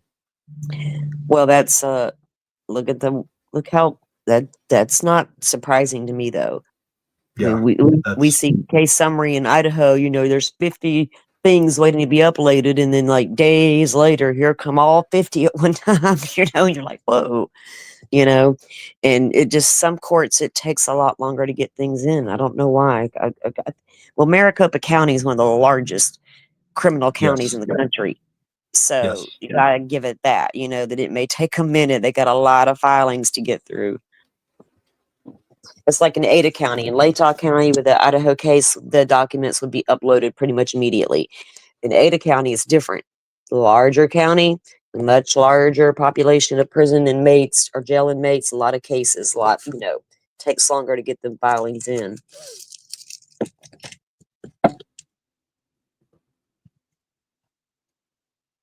All right. So she's going to quote the fruit of the poisonous tree doctrine here. Oh, Lord, not the fruit of the poisonous tree, Lori. Yep. She's going there. They all no, try she that. didn't. He's fruit of the poisonous tree. Oh, well, maybe I don't know that for sure, but. All right. She says the state provided the courts with intent and knowingly breached the interstate agreement contract. Get a disclaimer up from my mouth. Put a salty disclaimer up. Sorry, guys. I'm just trying to feel better and move around a little bit. Go ahead. I'll stop interrupting you now, Joe. No, you're all right. Interrupt me all you want. The violations of a Maricopa County Attorney's Office and Maricopa County Sheriff's Office have compromised the integrity of the cases in Arizona and the appeal in the state of Idaho. The U.S. Supreme Court can and will dismiss. Oh my gosh, Lori. She's speaking for the U.S. Supreme Court right now. She says the U.S. Supreme Court can and will dismiss or acquit the defendant's cases in both states. Wow. God told her so, remember?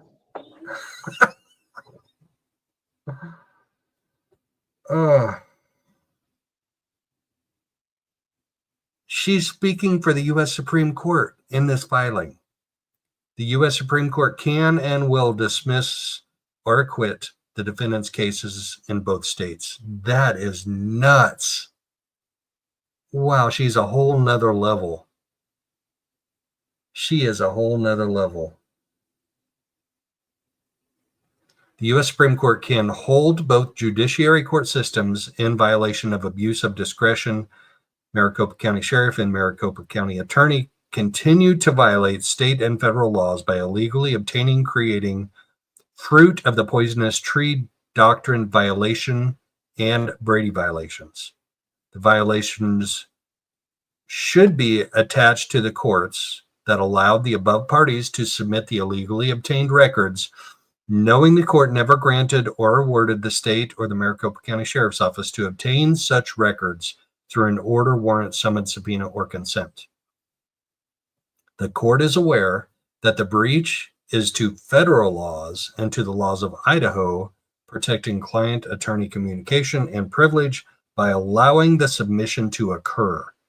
Thus, violation of confidential communications with attorney, quote-unquote, work product cannot be compelled, as shown above, compromising the defendant's appeal in Idaho. Again, girl, that's not a period, space, capital C compromising, that's a comma, space, lowercase c, compromising the defendant's appeal in Idaho.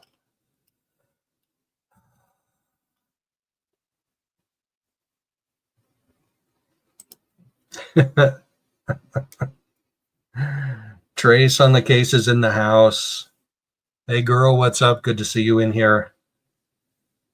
This filing that she filed at the end of the hearing, remember that on Tuesday morning, has got me like stymied. I'm befuddled. Stymied and befuddled. Uh-oh.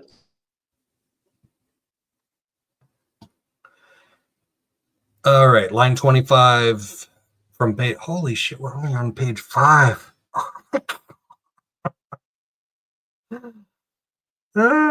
Maybe that's why we didn't see it until yesterday morning, because it took like 400 minutes to copy these and scan them and get them on the record. In State versus Picard, is that Captain Jean-Luc Picard? I don't think so. Picard's motion to dismiss both state indictments claimed that the Maricopa Sheriff's Office had violated the defendant's rights under the 5th and 4th Amendments of the U.S. Constitution. Specifically, line 2, the Maricopa County Sheriff's Office illegally obtained the defendant's text messages and opened legal mail of the defendants. Ooh, I would have a problem with that if I were a defendant. You're opening. Well, you're not supposed to open anybody's mail, you know. But you're you not supposed to. What? Okay. What? So tell me, what gets legally reviewed in jail or prison? Can you answer that? Well, okay. If you're a prisoner, they can and will look at your mail. That is their prerogative for safety measures, for safety reasons. If it's a flag, or if you're a person flagged. But this is usually mail between you and your friends or whatever, not between your legal documents between you and your attorney. No, they should never do that. I don't care if you're Lori Vallow or Brian Koberger. It shouldn't happen if it's a legal document. Right. So is it up to your attorney then, or, well, she's her own damn attorney. All she can do is do what she's doing. And if the court finds they did illegally open something that was meant for her as the lawyer and not the person, they may do something. I don't know. It may be precluded. Yeah. It's like, that's what I'm saying with this case. It's weird because it's easy to forget Lori the defendant versus Lori the attorney. Yeah. Versus Lori the exalted being versus Lori the smartest person in the room. You can't keep them all straight. Well, I got news for her. She is nowhere near the smartest person in the room. I can, if If I find this many grammatical errors in a court filing and we're only on page 5, I would have to agree with that assessment. Like, just double check your work, girl. Like, just go back through and read it aloud to yourself before you file it. But maybe she was in a hurry. We have actual attorneys though who are letting filings go with the same type of stuff. So Yep, I you're can't. right. Yeah, I can't be too hard on her over something like this. I will be, though. I will eternally. I'll give her shit about it. Somebody has to. All right. Line 3, the end of line 3. The text messages and confidential communications that fall under attorney-client confidentiality and communications privilege were submitted by the state to the courts as evidence. So she's saying that they intercepted her text messages and they submitted them to the state as evidence. Once the state reviewed the text messages provided by the Maricopa County Sheriff's Office, both parties should have sought an in-camera review. Neither MCSO or MCAO adhered to the standard judicial process. 3, neither party, MCSO or MCAO, had in their possession a subpoena, warrant, order, consent, or summons to obtain the client attorney privileged material or work product. Okay, so she's specifically talking about, I get it. This isn't about her representing herself in Arizona. This is about her having communications with her Idaho appeal attorneys. Right. So this is different. Yes. Okay, that should definitely be privileged. They shouldn't be opening that stuff up. No, because I mean that it's and you know, I got to be fair in these proceedings, you know, to everybody, regardless of what I think of the person or what they've done. If we want constitutional rights for Rick Allen, we need them for everybody. Yep, 100%. Including Brian Kohberger and Lori Vallow. So and Stephen Stearns and Sarah Boone and all the things. Exactly. Yep. I don't wishy-washy with that stuff. Nope. But yeah, they shouldn't be opening legal documents if it's from her Idaho attorneys. She's got to prove that, though. You know what I'm saying? You can't just come in there and say they did. You got to be able to show they did. Yep. That's difference. Right now, she's saying that they did. So if there's a hearing about this, which will be interesting if there is another hearing before jury selection begins, then Trace and I will probably be there. But she's got to prove it, right? She can't just say it. What now? I'm sorry, I was reading a comment. Yeah. No, me too. Yeah, like I'm going back and forth. Oh, okay. You're good. You're doing me. You're pulling a me now. Yep. You know how I'll stop and start reading comments and just totally lose track of what I'm doing and just start conversating with the people. I love the community. I do too. I love our community. Like we have a lot of crossover, and we do. We have amazing people in our chat. We have amazing people in our community. I enjoy them. But I'm sorry, guys. I was laying in bed. I did not feel good this morning. I was just laying there. I wasn't even looking at chat. So hello, everybody in chat. I had to get up, move around because I started feeling a little bit better. But so I'm saying hi to everybody.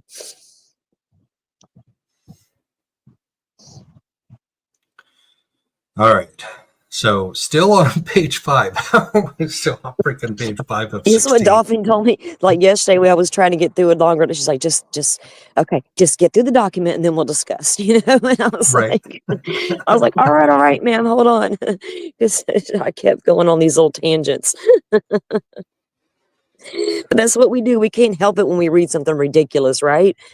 Or especially me and you, that's what we do. We end up, it's a wonder we haven't had 7, 8, 9, 10 hour streams. Right? We're lucky Lori's only got 16 pages here. Like if it was 20, 25 pages, we'd probably be here till like midnight. I can't do that again today, dude. 2 days in a row. That's probably what's wrong with me today. I'm like, ugh. All right, let's keep reading that. All right. Let's go down to line 9. Between 9 and 10, neither party, the sheriff's office or the attorney's office, had in their possession a subpoena, warrant, order, consent, or summons to obtain the client attorney privileged material or the work product. Speaking about Idaho appeals. which cannot be compelled under the Federal Rules of Evidence, Rule 501 and Rule 502. Many of the intrusions are deliberate, calculated, and occurred while in custody. Well, you think you've been in custody ever since you were extradited to Arizona, but anyway. She's been in custody since Idaho. Right. Yeah, that's what I'm saying. Yeah. Yeah. Many occurred while in custody. No, I'm pretty sure all of them occurred while you were in custody. But yeah. Maricopa County Sheriff's Office motive behind these instances. So she's going to project a motive upon the Sheriff's Office is to deprive the defendant of what? And illegally assist the attorney's office in collusion. Sinead, I'm sorry, Joe. First of all, thank you. Don't dox me and Sinead. And then Sinead comes back with, geez, Joe, you're as slow as Bob. I may be slower than Bob, and that's like a high bar to get over there. Poor Bob. We love him though, right? We do. Yes, I do. Yeah. Bob gave me a shout out the other night on his channel, and I appreciated that very much. Thank you, everybody. I will feel better. I just don't know today. I just haven't slept in a couple days, and today I just didn't. My stomach didn't feel good. I felt like ugh. So I'm just laying around recovering. I'll be okay. But thank you. Send me good vibes. Absolutely, good vibes to Salty. Everybody, send them that way. Salty gonna stay in bed all day. Y'all know that. Just know that. Well, hopefully we can get through this document, and then you can get some more rest. Well, I've got my grandson's home today for spring break, and nice. But I can take a nap, and he's fine. You know, he's 9, so it's not like he's a baby, and I have to be like right there, eyes on him at all times. So, but we're good.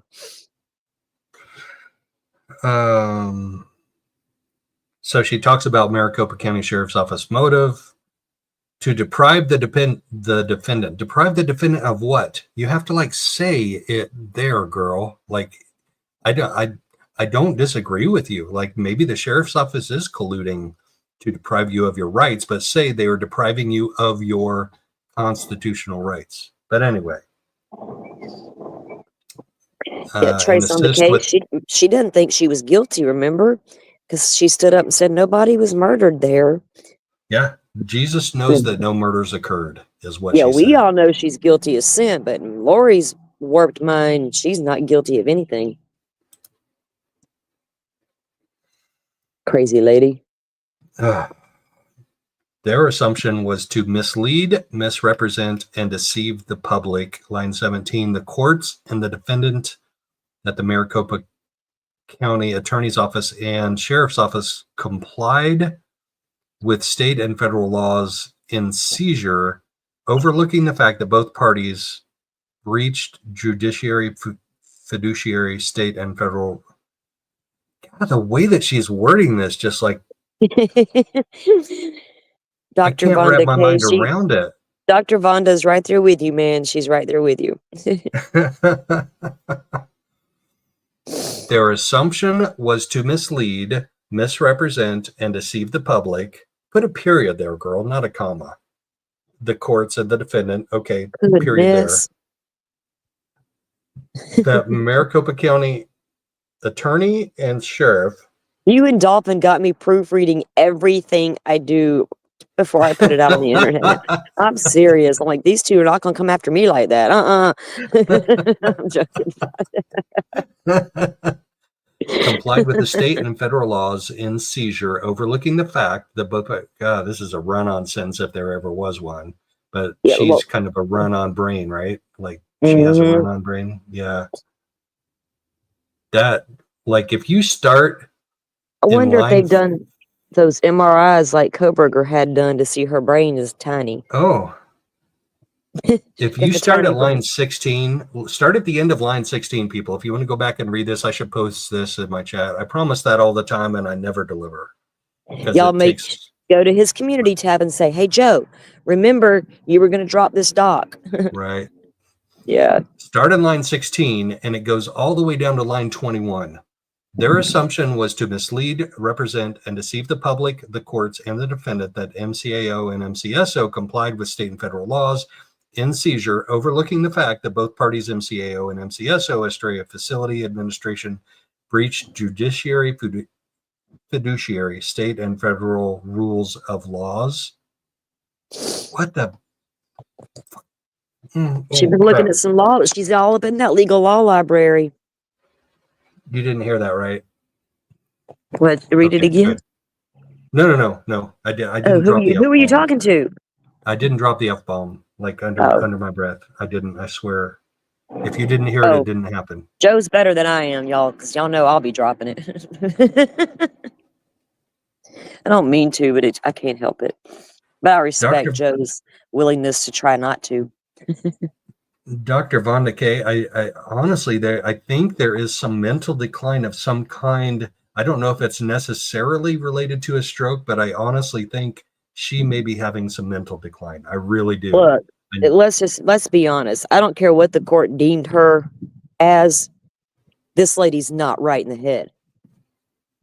Yeah. Anybody who does what she's done to all these people and to her own children, and to stand up in court and say nobody's been murdered here. They were zombies. They were already gone. We just got rid of the zombies instead. Lady, you're crazy. I don't care what doctor says you're okay to stand trial and be your own attorney. Bottom line is you're not right in the head, and we all know it, and they know it. But you can't say because someone's religious beliefs, that makes them crazy legally.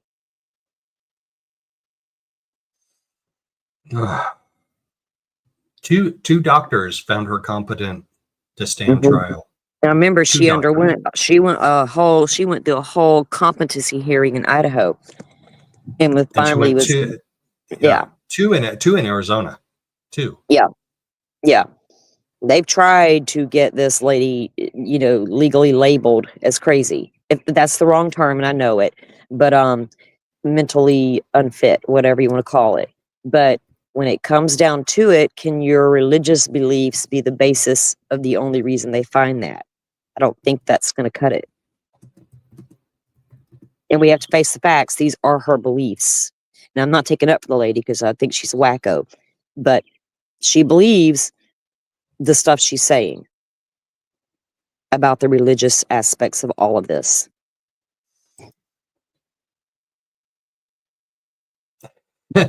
Truth Exposed says it's okay if I drop the F-bomb. I figured that. I see that comment. I'm like, that's truth for us. That's truth for us right there, man. Come on, girl. It was a personal resolution though. So yeah, that was his. I've broken it, I think, once or twice, but not as often as before that I made the resolution. So but Lori is like Doug Carter, man. She like brings it out of me. Like that F-bomb's like right there, like on the edge of breaking out every time I read over her crazy nonsense word salads. What kind of dressing are we putting on Lori's word salads? Because that's what this is. Okay. I just realized that's what this is. That's why it's driving me nuts, because it's a word salad document. Like she's just copying and pasting stuff from different cases and trying to make it make sense, and it doesn't. All right. Page 5, line 22. Are we still on page 5? What the heck, people? How are we still on page 5? Okay, but we're near the bottom. We're on line 22. Thus, a defendant's rights include protection from improper instructions by the state and other governmental agencies or agents because Maricopa County Sheriff and Maricopa County Attorney interfered with confidential attorney-client communications, has risk of disclosure of the confidential info. Doesn't even say information. She can't even take the time to spell out the word information. She might have been in a hurry. For 16 pages, she was in a hurry. Well, maybe she got bored halfway through and she's like, screw it. This is hard. That's what she's thinking. The intrusion chills free discussion between the defendant and her legal team. She's talking once again about her Idaho appeals legal team. This is not her Arizona legal team, which is her by herself, although she does have backup counsel. Yeah, and when you go to like the case summary on Idaho, like where you go look up Brian Koberger stuff, Lori's still there. I can see all her documents between her and her attorneys there. I mean, I haven't filed anything in a while. In State versus Sugar, which is a New Jersey case, interesting. Sugar, she just wanted to put sugar in the document. The interference with confidential relationship destroys counsel's and legal team's effectiveness because effective defense can follow, quote unquote, only when a defendant has made full and frank disclosure of knowledge of events surrounding alleged crimes.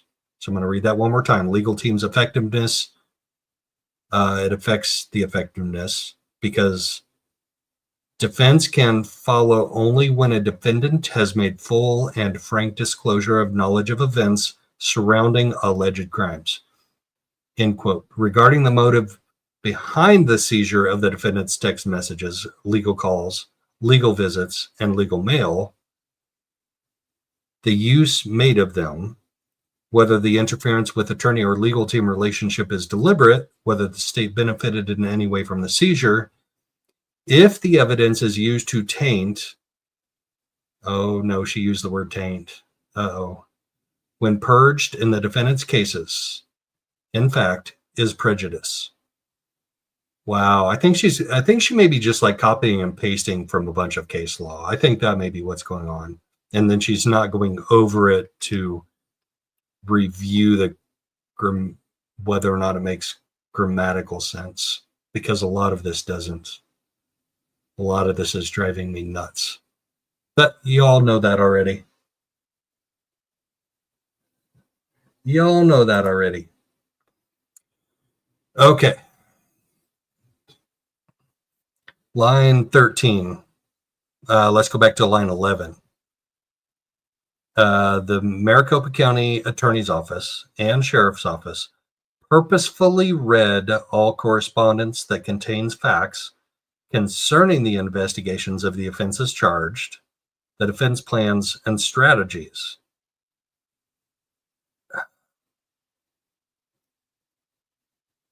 What is that in the Idaho case or is that in the Arizona case? So if that's the Idaho case, they didn't have the right to do that. If that's the Arizona case, I think they may have, because she is her own counsel in the Arizona case. We'll see what Judge Bresky rules on this, because it's a murky mess. The state has the burden to prove beyond a reasonable doubt that the interceptions is not prejudicial. Girl, the interceptions is a plural word, so you would say interceptions are not prejudicial. The dismissal is required when the information intercepted is improperly used by the state. In such case, the state has so pervasively insinuated itself into the counsels of the defense, so it requires dismissal. Now she cites a Washington case, State versus Corey, 1963. Sheriff's officers eavesdropping on private conversations.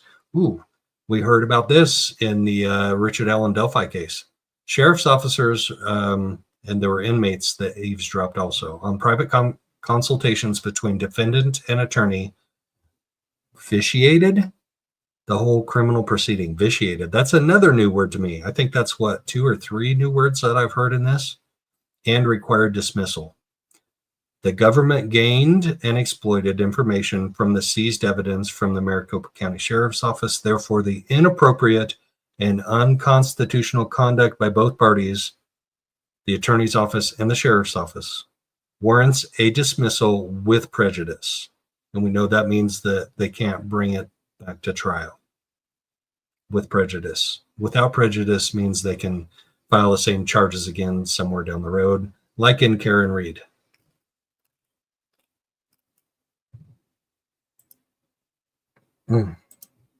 By the way, thanks everybody for hanging in chat. I really appreciate everybody hanging in. I know this is really boring stuff, but This is the stuff that I nerd out over. So, and it didn't show up until yesterday morning on the docket. So that's why I'm going over it line by line. And I apologize for boring the crap out of you. I appreciate all of the comments and participation in chat.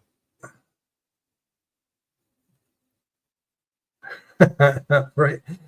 Truth exposed. It's funny you say that about Judge Bereski, because when I was there in person Tuesday morning, I did not catch all of the eye rolls that I saw when I went back and watched the court TV or whoever rebroadcast that. Like he was rolling his eyes every time she said something, pretty much.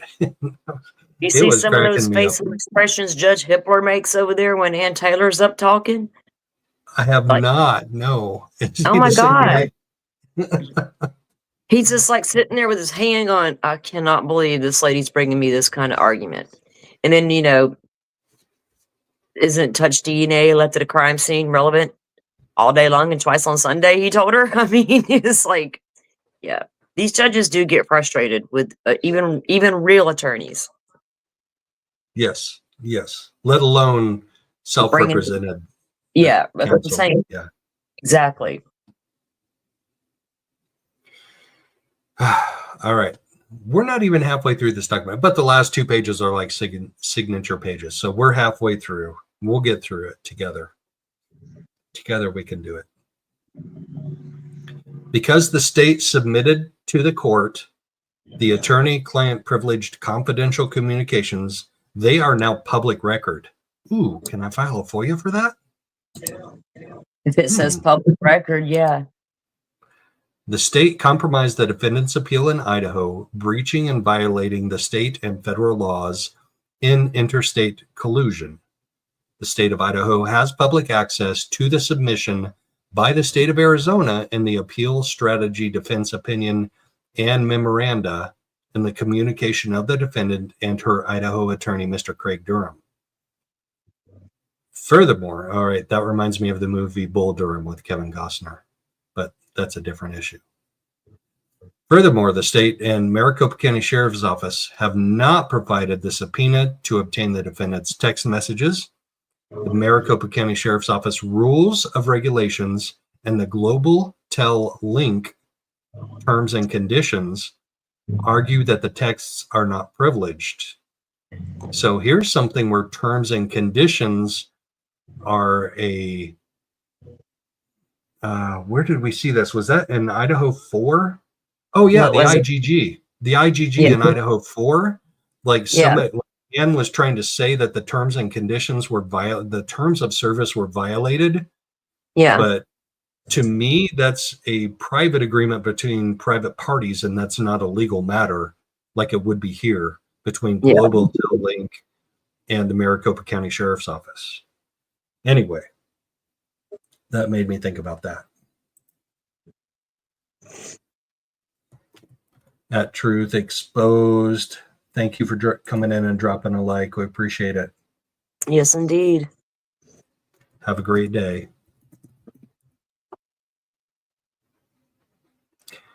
All right.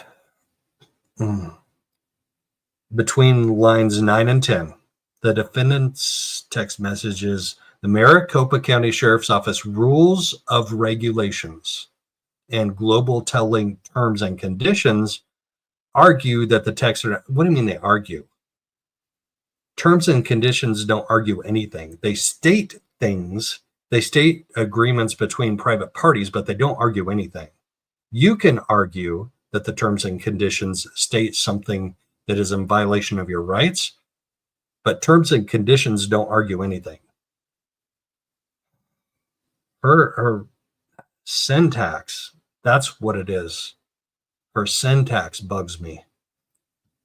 Terms and conditions argue that the texts are not privileged. The defendant contests that her communication obtained, should be communications plural, obtained, are privileged, citing specifically text turned over to defense by the state on February 6, 2025, text between defendant and Idaho attorney.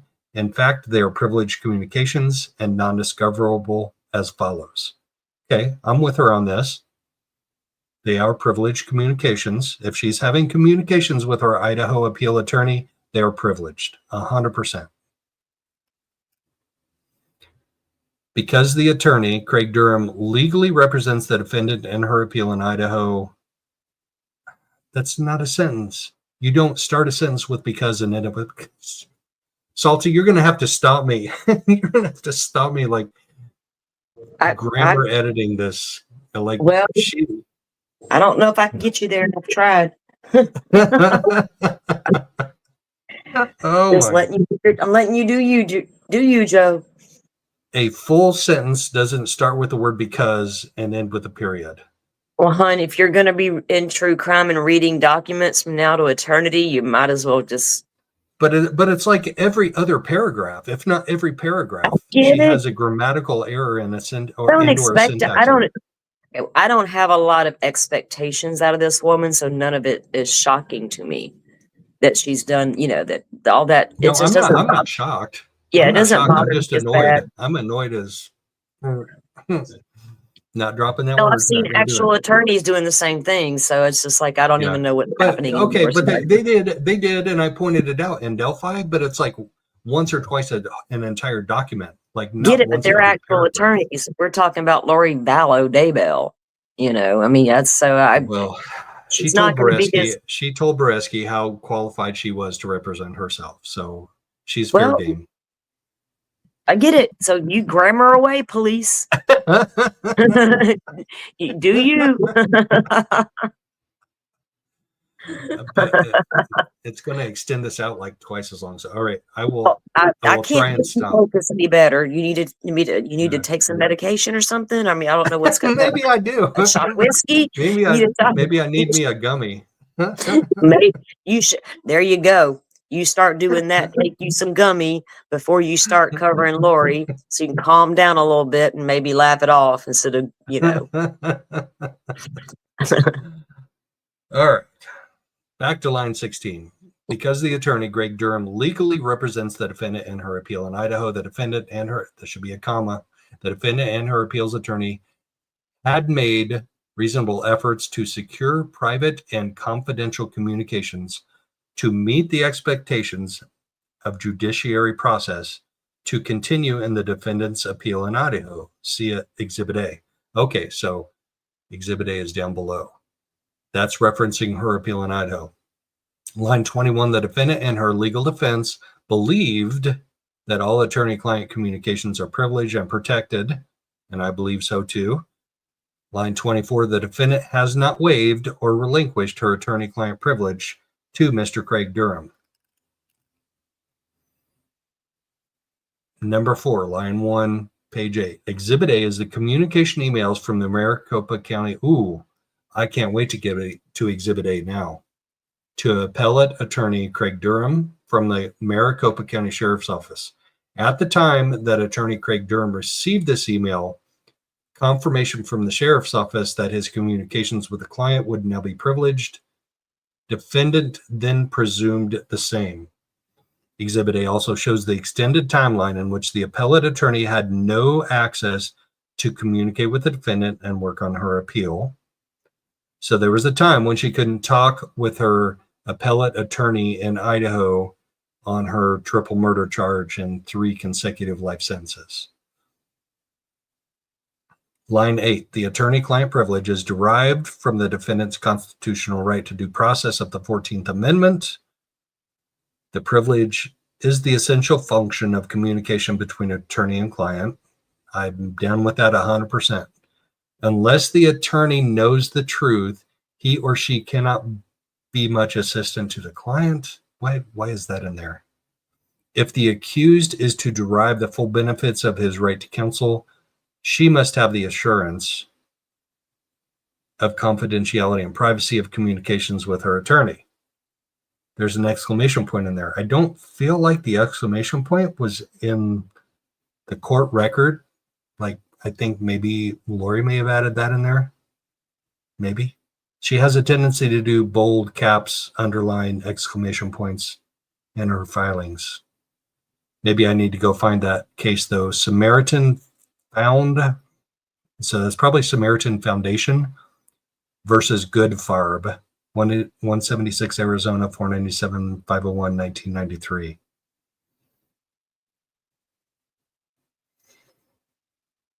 Yeah, right. Trace on the case. What? why did her last set of defense attorneys just like bail and say you can't have anything that we've worked on? I don't think that's ethical. I think they should have like given her the full case file and not just like a 22 terabyte hard drive. But you know what happened where her last legal team just like bailed. Oh, USA libertarian narcissists have a tendency to have bad grammar. That is an interesting theory. I would like to explore that more. Dizzy, I think those were court-appointed. That was a court-appointed legal team in Arizona, I believe. I believe she was determined to be indigent in Arizona because of the fact that she had already been convicted and sentenced in Idaho and had no means to pay for attorneys, I think. Just my speculation.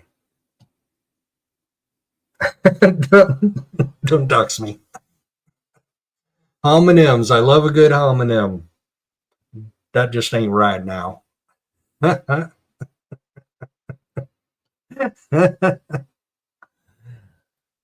Oh. All right. Back to the file before we end up going till midnight. All right. It's 12:37 Eastern. We can get through this. We can get through this in the next. Yeah, Janelle, that's a good, I think that's probably a good theory. She couldn't schmooze her last attorneys, like she couldn't gaslight them. And honestly, I think that's why she ended up having to have two different doctors give her a competency exam last fall/winter, because I think she wanted to fire the first one because she realized she couldn't gaslight him. But once the second one was appointed, like whatever had to happen happened. But both doctors found her competent to assist in her defense. Like competency is a different thing than like being mentally unstable at the time you do whatever you do at the time of the crime.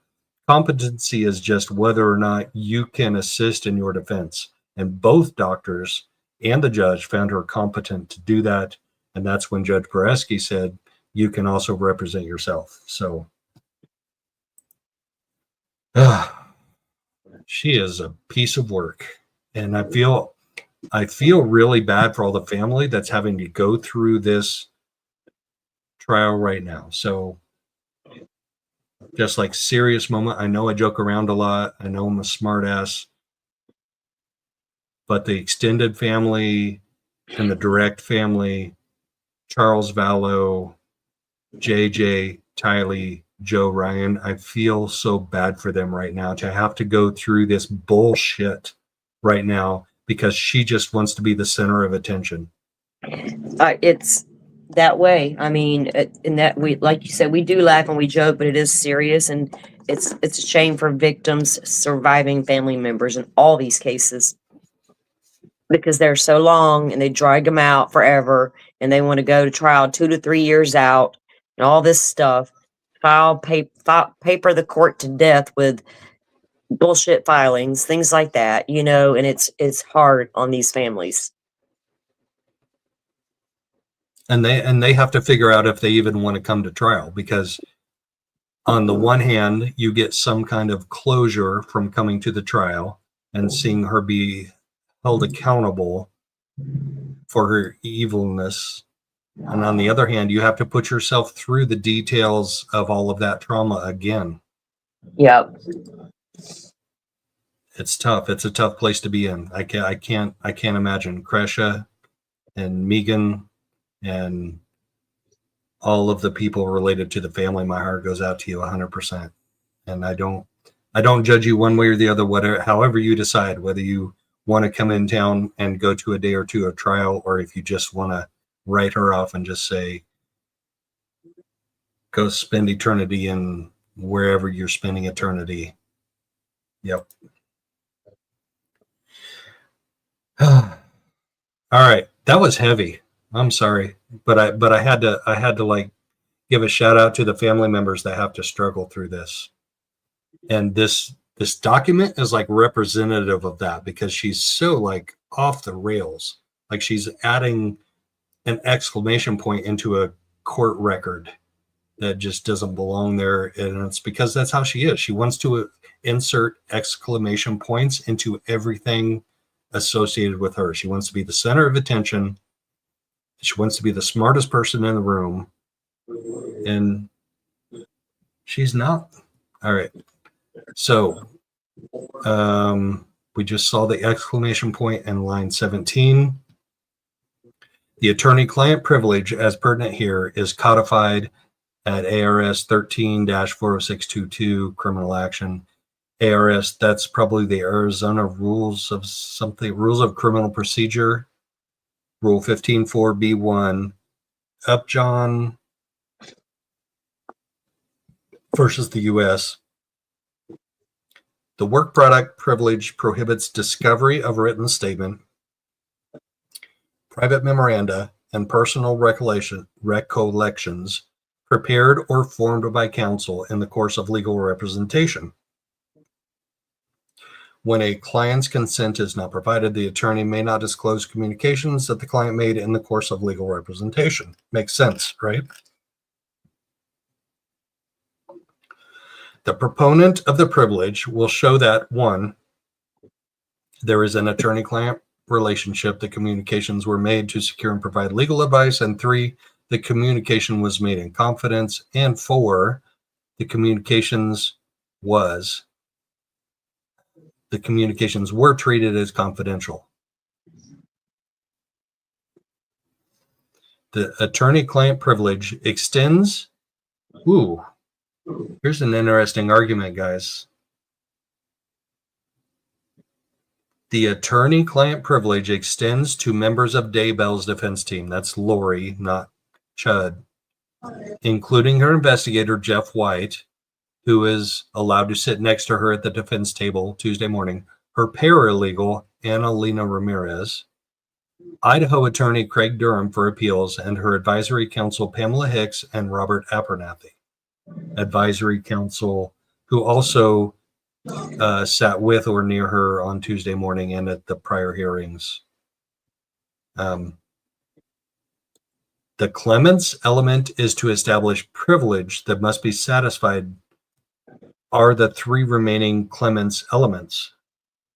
The communications are made secure, provided legal advice in confidence, and was treated as confidential. The defendant established a legal account on the tablet, which she texted members of her defense team.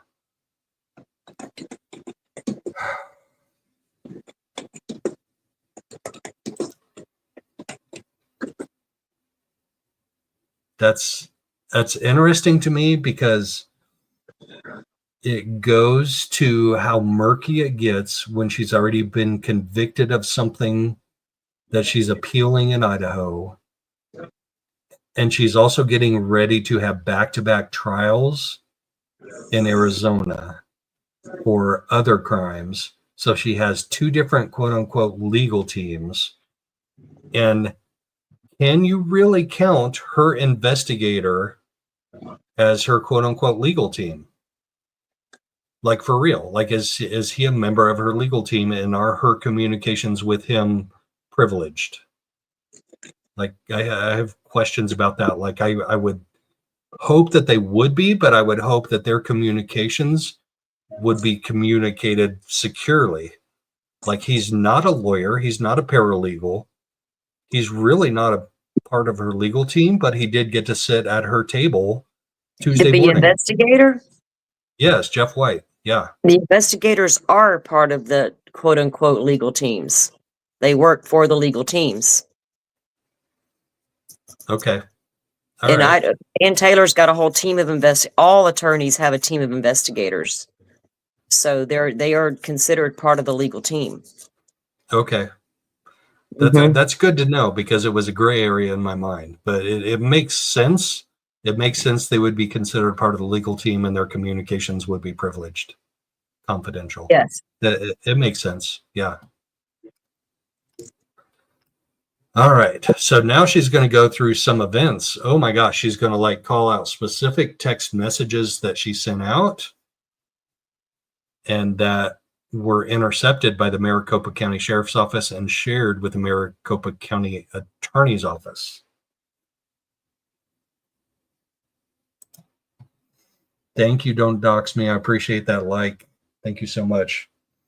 We got a small audience, but we have a very intelligent audience, and I appreciate y'all hanging in here with us through this really crazy stuff. I'm having trouble getting in her head, and I usually don't. Like, I can usually like figure out what people's angle is, and I can't with her. And I probably shouldn't. I probably should stop trying. All right, line 15, page 9, on January 31st, 2025. So this is in between pretrial hearings when she is in custody in the Maricopa County Sheriff's Office. Defendant's Advisory Council received an email from the state containing all of the defendant's text messages from the Maricopa County Sheriff's Office. Whoa, that's a problem. Date range from October 24th to January 24th, October 2024 to January 2025. So that's October, November, December, January, 3 months. So a quarter's worth of text messages. The text messages contained attorney-client privileged communications between the defendant, Lori Daybell, and her appellate attorney in Idaho, Craig Durham. I have a problem with that. Not gonna lie. That's not cool. On February 4th, 2025, and again on February 13th, 2025. So we're talking like just a little over a month ago, people. Like, we're having these pretrial hearings, and this is going on. Legal mail addressed to the defendant from the Maricopa County Attorney's Office was delivered to the defendant, previously opened by the Maricopa County Sheriff's Office staff. So we already talked about, you get stuff in jail and you're a prisoner, your stuff gets searched. So I don't necessarily have a problem with them opening it and checking it. Again, the legal mail was previously opened, not in the presence of the defendant, and then slid under the defendant's cell door in the middle of the night. Sounds kind of sus. So just to put everybody in some kind of a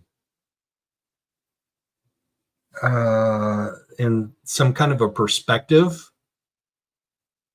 just remember how Richard Allen was treated when he was in pretrial custody in Indiana. And this is not the same thing. I am not saying this is the same thing. She has been tried and convicted and sentenced to 3 murders and 3 consecutive life sentences. So it's not the same thing. She is not in pretrial custody. But what rights do prisoners have, even if they've already been sentenced, convicted, and sentenced in another state? I mean, just something to think about. Like, can they open your mail? Probably. To check it for something that's dangerous? Probably. So I don't know. I don't have the answers. I'm asking the questions. Maybe we can all figure it out together. Yeah, Dizzy, Richard Allen didn't get mail. And even after he was sentenced, he was still not allowed contact for how many weeks?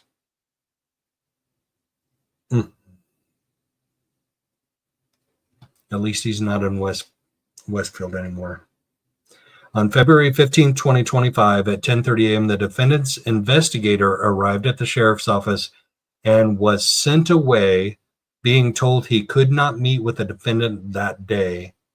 although he had important time-sensitive documents to deliver to the defendant. On Monday, February 24th, 2025, at approximately 5:45 p.m., the Sheriff's Office Australia Administration, SRT, I think that Special Response Team, that's like a SWAT team, was sent specifically to defendant's cell for a search.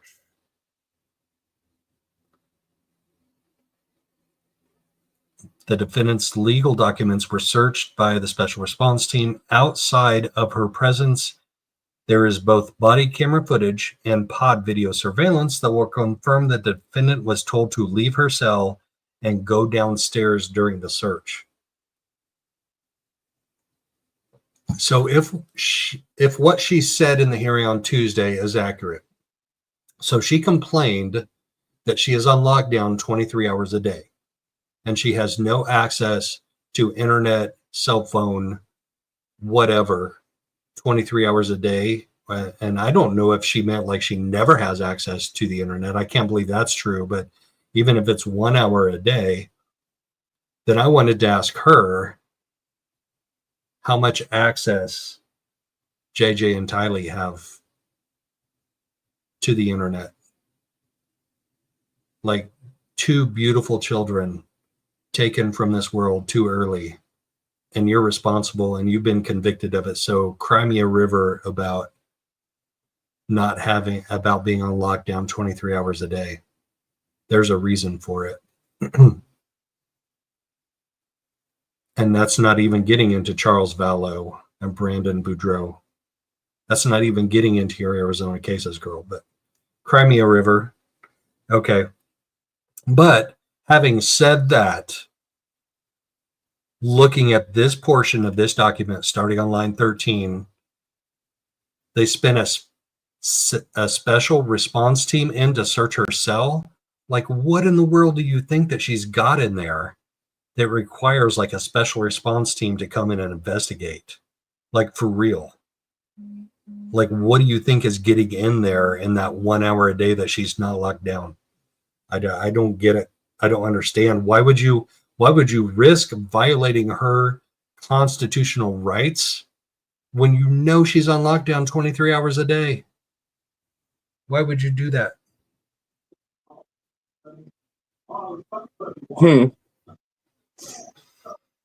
Like, just let her have her communications with her legal team. Yeah, I mean, but And- she also could be blowing smoke up your ass because they always check for contraband in jails, right? And if she was if she came up that day for a cell check, then it is what it is. But they shouldn't open anything that's legal documents. They don't have that's a different thing. But having your cell checked, everything ripped apart is par for the course when you're in prison. And it can happen at any given time, especially if they think you're hiding contraband. So is Lori playing word salad or is Lori being truthful? Yeah. Because, she could have gotten her stuff searched. That don't mean they opened up legal documents. She could have already had them open and she may think they looked at them while they were already open. That they have, you're in jail. They got every right to go in there and turn that cell upside down at any given time. Because you would be surprised what people hide up in their little corner of their own little world there. And then even a picture could be considered contraband. It just depends on the jail regulations, the prison regulations, all the things. And county jails will turn your cell upside down in a heartbeat. Yeah.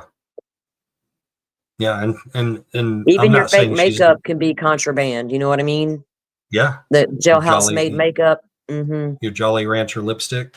Yeah, because those girls do that. That's just a fact. I've studied it. I've talked to girls that have been in jail. Because I've like this community thing I did here locally. So I've talked to a lot of the girls in the county jail and stuff, and you'd be surprised. They have their own little way of living in jail, right? But yeah, there's a lot of things that can be considered contraband. Even taking the bathroom pass and keeping it instead of giving it back to the CO and just taking it back to your bunk and hiding it so you can use it whenever you want, that's a contraband. Your fake makeup, contraband. That muffin you took from breakfast and took back to your thing, contraband. There's all kinds of different definitions of contraband in jails and in prisons.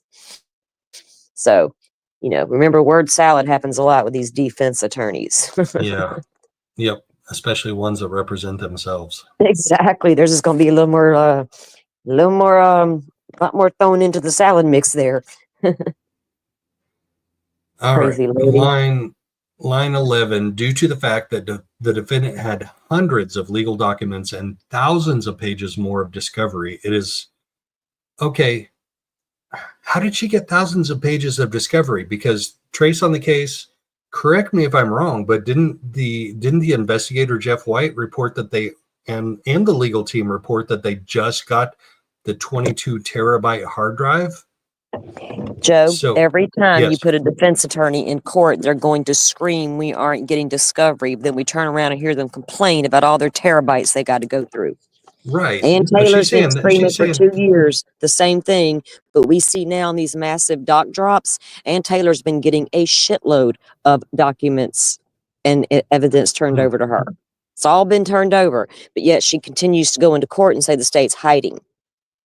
So they're always, that's one of their legal things. She's done a lot of her legal research, you can tell. Yeah, I just don't understand. If they got a 22 terabyte hard drive, and that is quote unquote literally what they swore to in front of the judge on Tuesday morning, we only got a 22 terabyte hard drive and we got nothing else. So her backup team, her advisory council, printing out pages for her to look at, which is understandable, but I want to know, like, don't tell me you only got a hard drive and then tell me you had thousands of pages of documents seized in this SRT search. And Taylor said it was going to take her 3 years to go through the stuff she got, but still goes into court and tells everybody the state's hiding evidence from her. How can you say that when you turned around and said going to take you 3 years to go through the discovery dump you got, but yet you walk in the court and say you don't have anything? It's word salad. So she's Trying to play it lying. both ways. Yep. Yeah. So, yeah. You can't, just don't let her get under your skin, buddy. She ain't got a chance in hell. Y'all tell him to calm down now. I'm teasing him. He knows it, but it is aggravating with her, but it's aggravating with all of these defense attorneys, honestly, because I've heard it in a lot of cases lately about all these massive, we're not getting discovery. But then the next breath, we've got so much discovery, we can't get through it all. It's not labeled. It's not organized. Heard that in Delphi. I'm hearing that in Idaho. Get over it. Hire some more people. Yeah. Yep. All right. Due to the fact, line 11, that the defendant had hundreds of legal documents and thousands of pages more of discovery, it is undetermined which documents were seized in the SRT, Special Response Team search.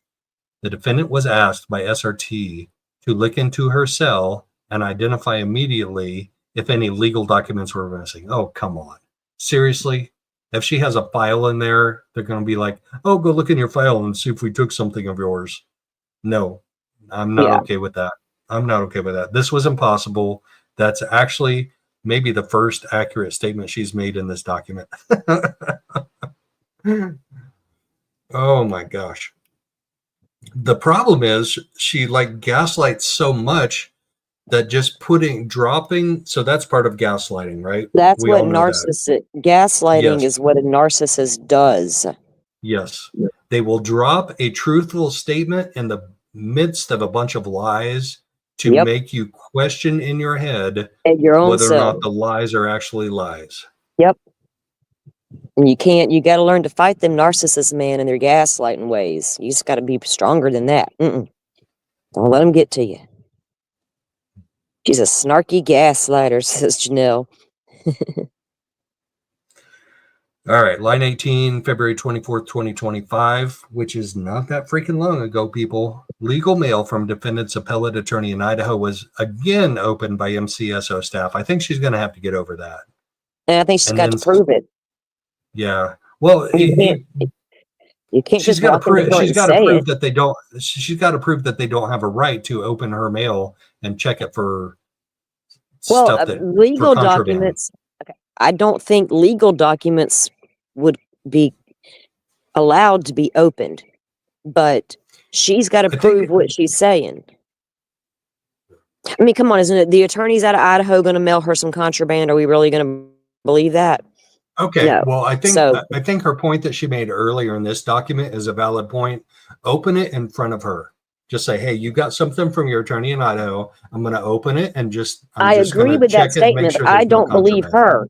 I don't believe her that they're opening her legal documents. She needs to prove that. How can she prove that they came to her already I, open? Or did she see them looking in them? And did she document it? I mean, how does we don't know for a fact they open, because they can open her I the believe they regular did. mail all day It's long. I believe they did. It's the Well, if Maricopa they did, they're County going to violate Jail. rights, and that's not going to be cool for Charles Vallow's justice. True that. When you start violating a defendant's rights, you risk them getting away with what they did to the victims. Yes.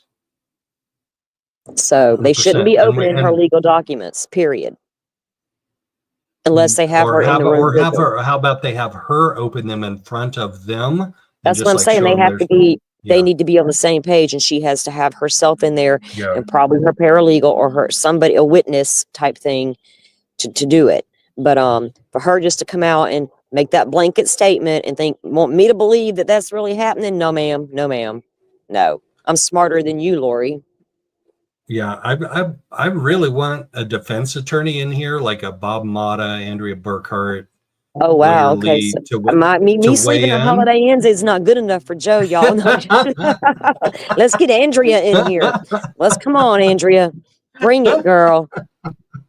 I didn't mean that to disparage you in any way. Like, I love your opinions. Dude, I don't know that I'm right or wrong. I'm just saying in my mind, Right. knowing what I know of court proceedings and what is right and wrong, because I've watched so many, I've been doing this for a long, long time.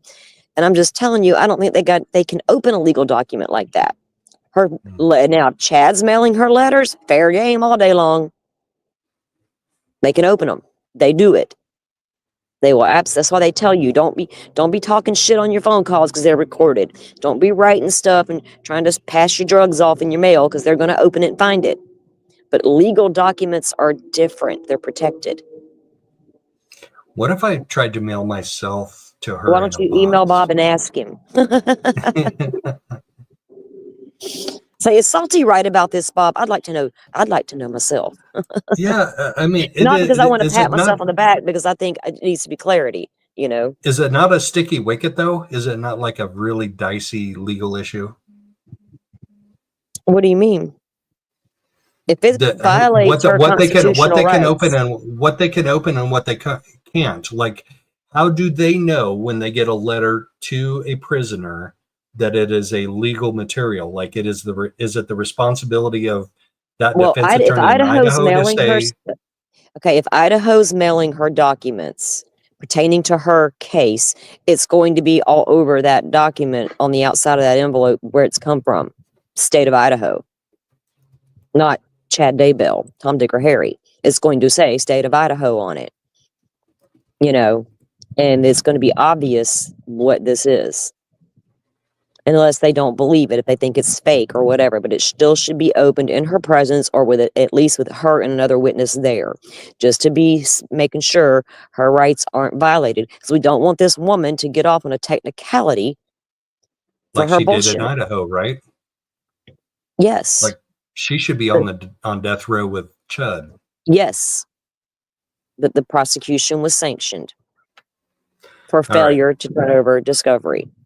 It's funny you talk about opening in the presence, because that's where she goes next. Line 23. On March 6th, 2025 and March 12th, 2025, legal mail was handed to the defendant previously opened by the Maricopa County Sheriff's Office staff, not in the presence of the defendant. When the defendant questioned the officer who handed the defendant the legal mail, about the legal mail being opened without her being present, the officer stated, ooh, this is good, that the legal mail was opened prior to him receiving and delivering it to the defendant. I didn't do it. Didn't do it. I don't know. It came to me this way. Here you go, girl. Yep. It got accidentally opened all by itself in transit.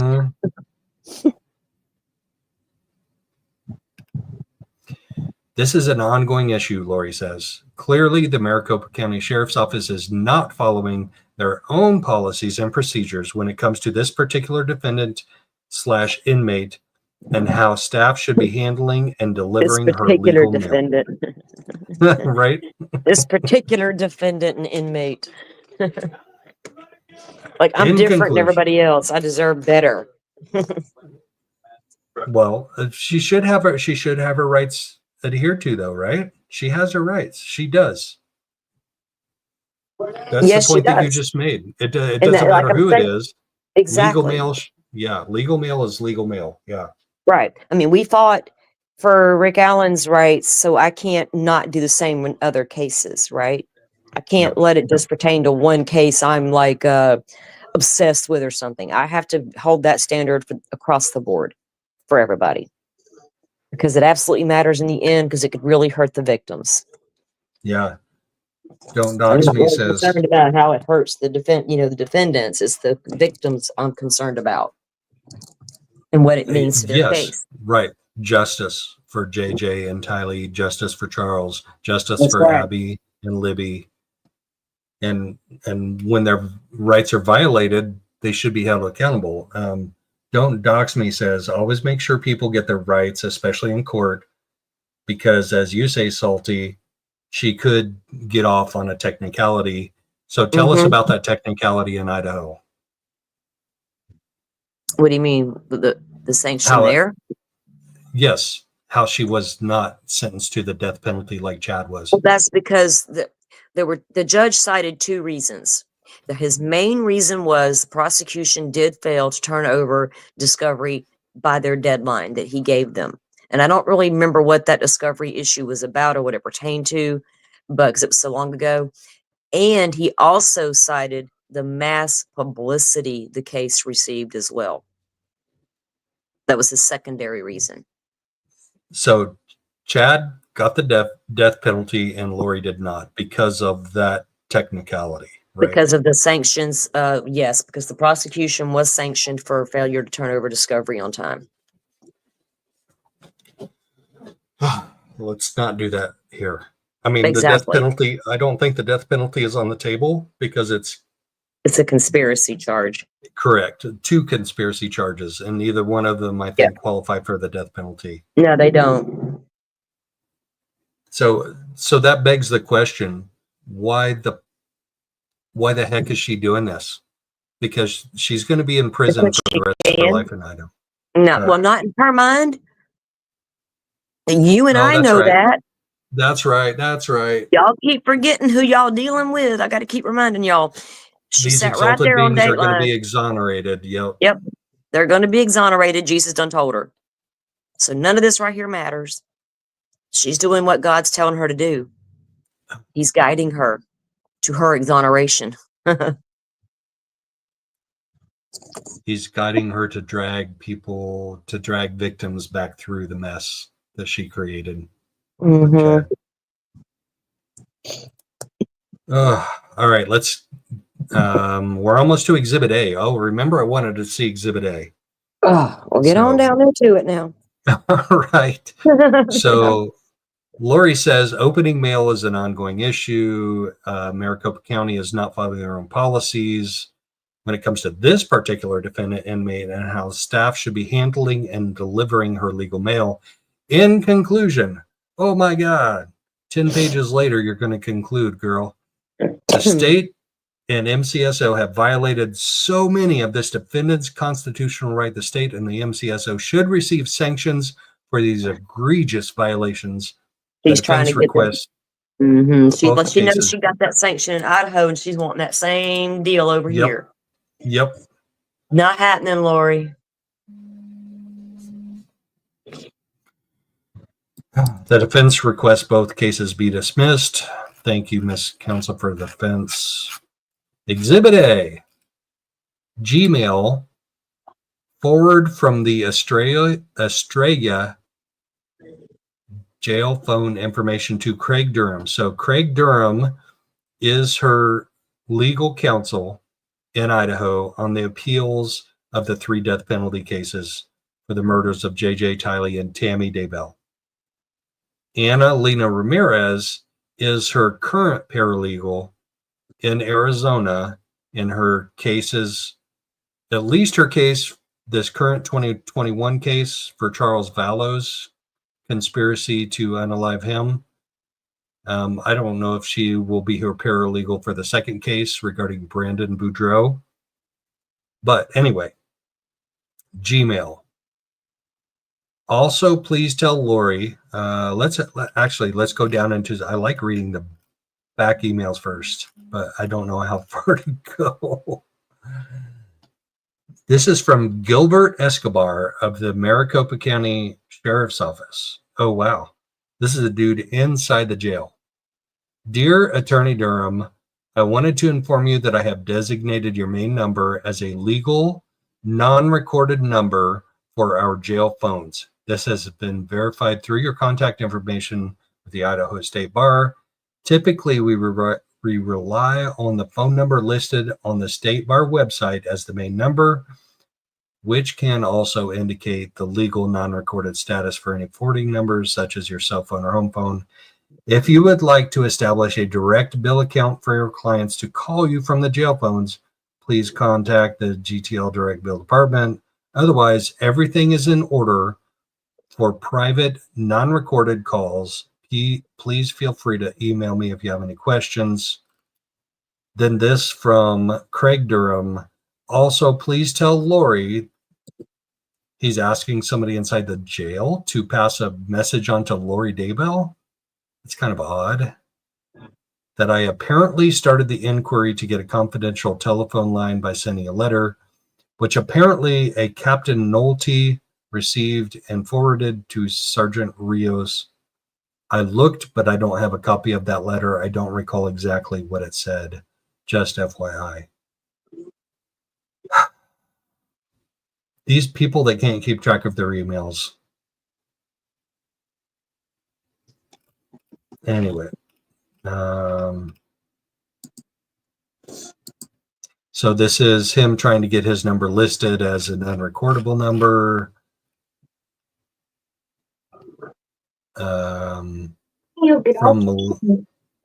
From Melissa Rios to Craig Durham. So Craig Durham, once again, her Idaho Appeal Counsel. Captain Nolte from Estrella Jail has received your letter about the phone information. I'm reaching out on his behalf. I have your phone number listed as an unrecorded legal phone number. Okay, we get that. That's it. Okay. So supposedly any numbers coming from those phone numbers, that's Craig Durham's number, are supposed to be not recordable. And she's claiming in this filing that they did, in fact, take recorded text messages to and from her to him, that number. So I guess we'll find out. Right? I guess we'll find out. I want to do one more video because one of the major things that happened on Tuesday morning was Lori complaining about the fact that she was told by her mediator that there's a video of her and Melanie and Tylee at the Gilbert Police Department, and she was provided body-worn cameras of that interview, but she was not provided the interview room video of that. So I have a video of them in the Gilbert Police Department on that day, and I want to look at that. And but it looks to me like it's body-worn camera, and that it's not necessarily the interview room camera, but it's from the lobby. So a lobby is not an interview room, and that's a distinction to me.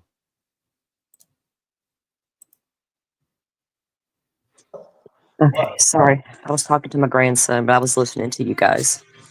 No, you're fine. So this is that video of the body worn cam in Gilbert PD in Yeah. January of 2019 that Lori is complaining about. She doesn't have the actual quote unquote interview room video footage that's supposed to be about 2 hours long, and all she has is this body worn camera footage.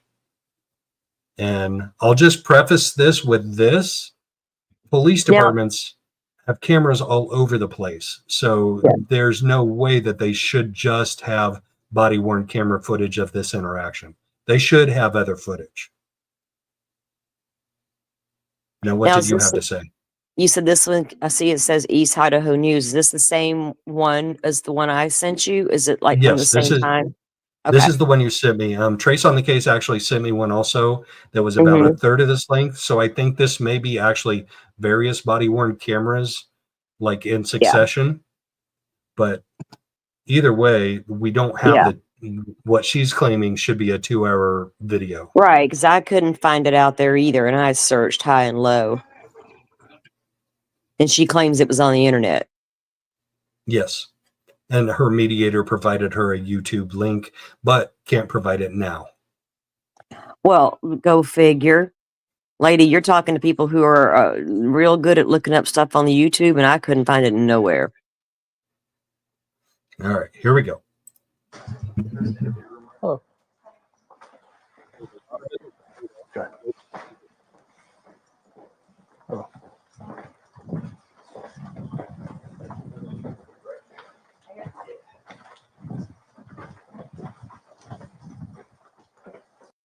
Okay, so they are in an interview room. There should be a video camera rolling of this interview. Like, they're not in the lobby. Where's Tylee and Melanie? Because the one I sent you has Melanie and Tylee in it.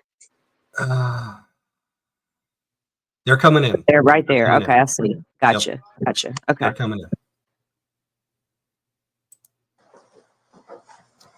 We got enough chairs for everybody? Yeah, I think so. There may be a camera in there, Joe, and they're just released what was on the body I won't cam. fit with those handles. This is definitely body cam footage from this guy. That's what I'm saying. I mean, there may be, there's probably are actual cameras in there, but what was released was what was on the body cam stuff. Right. And what Lori is saying is, I want to see what the interview room camera had to like. She was there. She ought to know. Well, the way that she interpreted it and the way everybody else did may be two different things. Oh, obviously. And those, this makes my hips rather wide. Okay. Yeah. He's like, it's just good to have it on record, so. Yeah, okay. Your body cam sucks, though. It's blurry. Said he stole your phone. What happened? Your purse? Yeah. So yesterday, I got an argument with my husband on the phone, and he was in Texas working, and I found some stuff that he'd been doing, so he was really defensive. And so I took the kids, we spent the night in a hotel because I knew he was coming home. And so this morning when I took my son to school, which he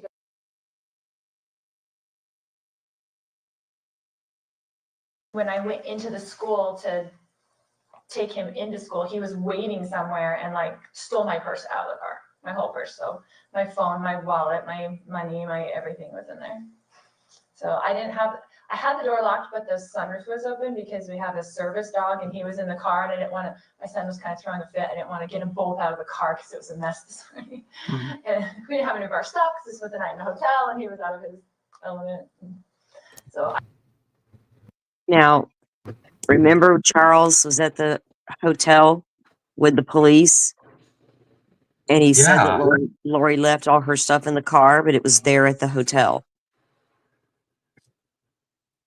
What did she just say about a service dog? Did she say they have a service dog? JJ.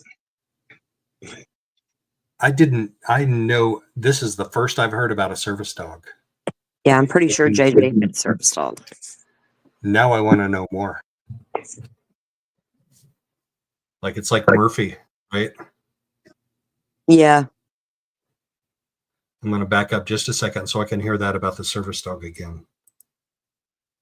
my everything was in there.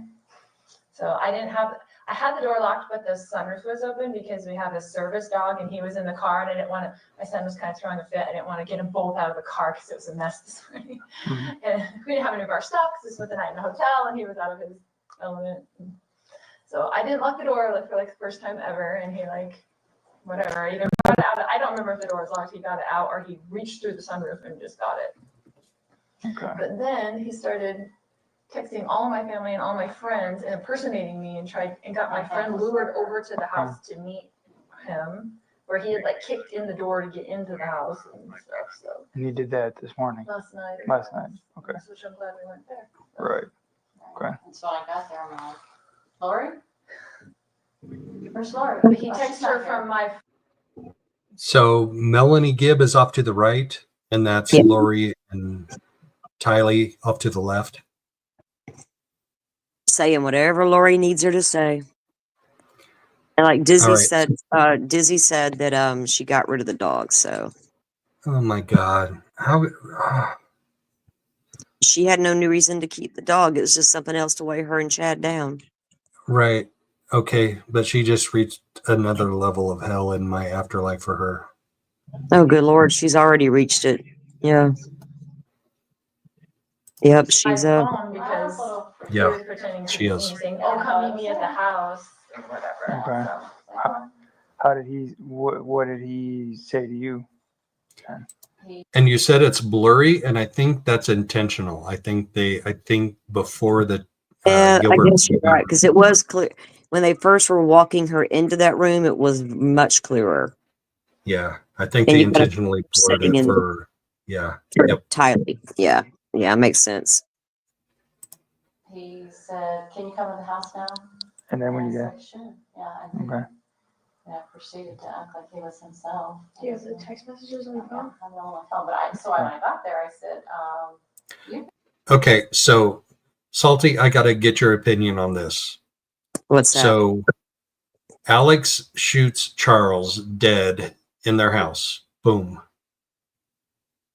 He waits about an hour, at least 45 minutes, to call 911. She takes off with Tylee and JJ, Burger King, school drop off. I think maybe there was a Walgreens stop in there, maybe. For flip flops. Comes back an hour later. Do you think that she's maybe coaching Tylee on what to say to the police? Probably part of that, and communicating with Alex about what we're going to say.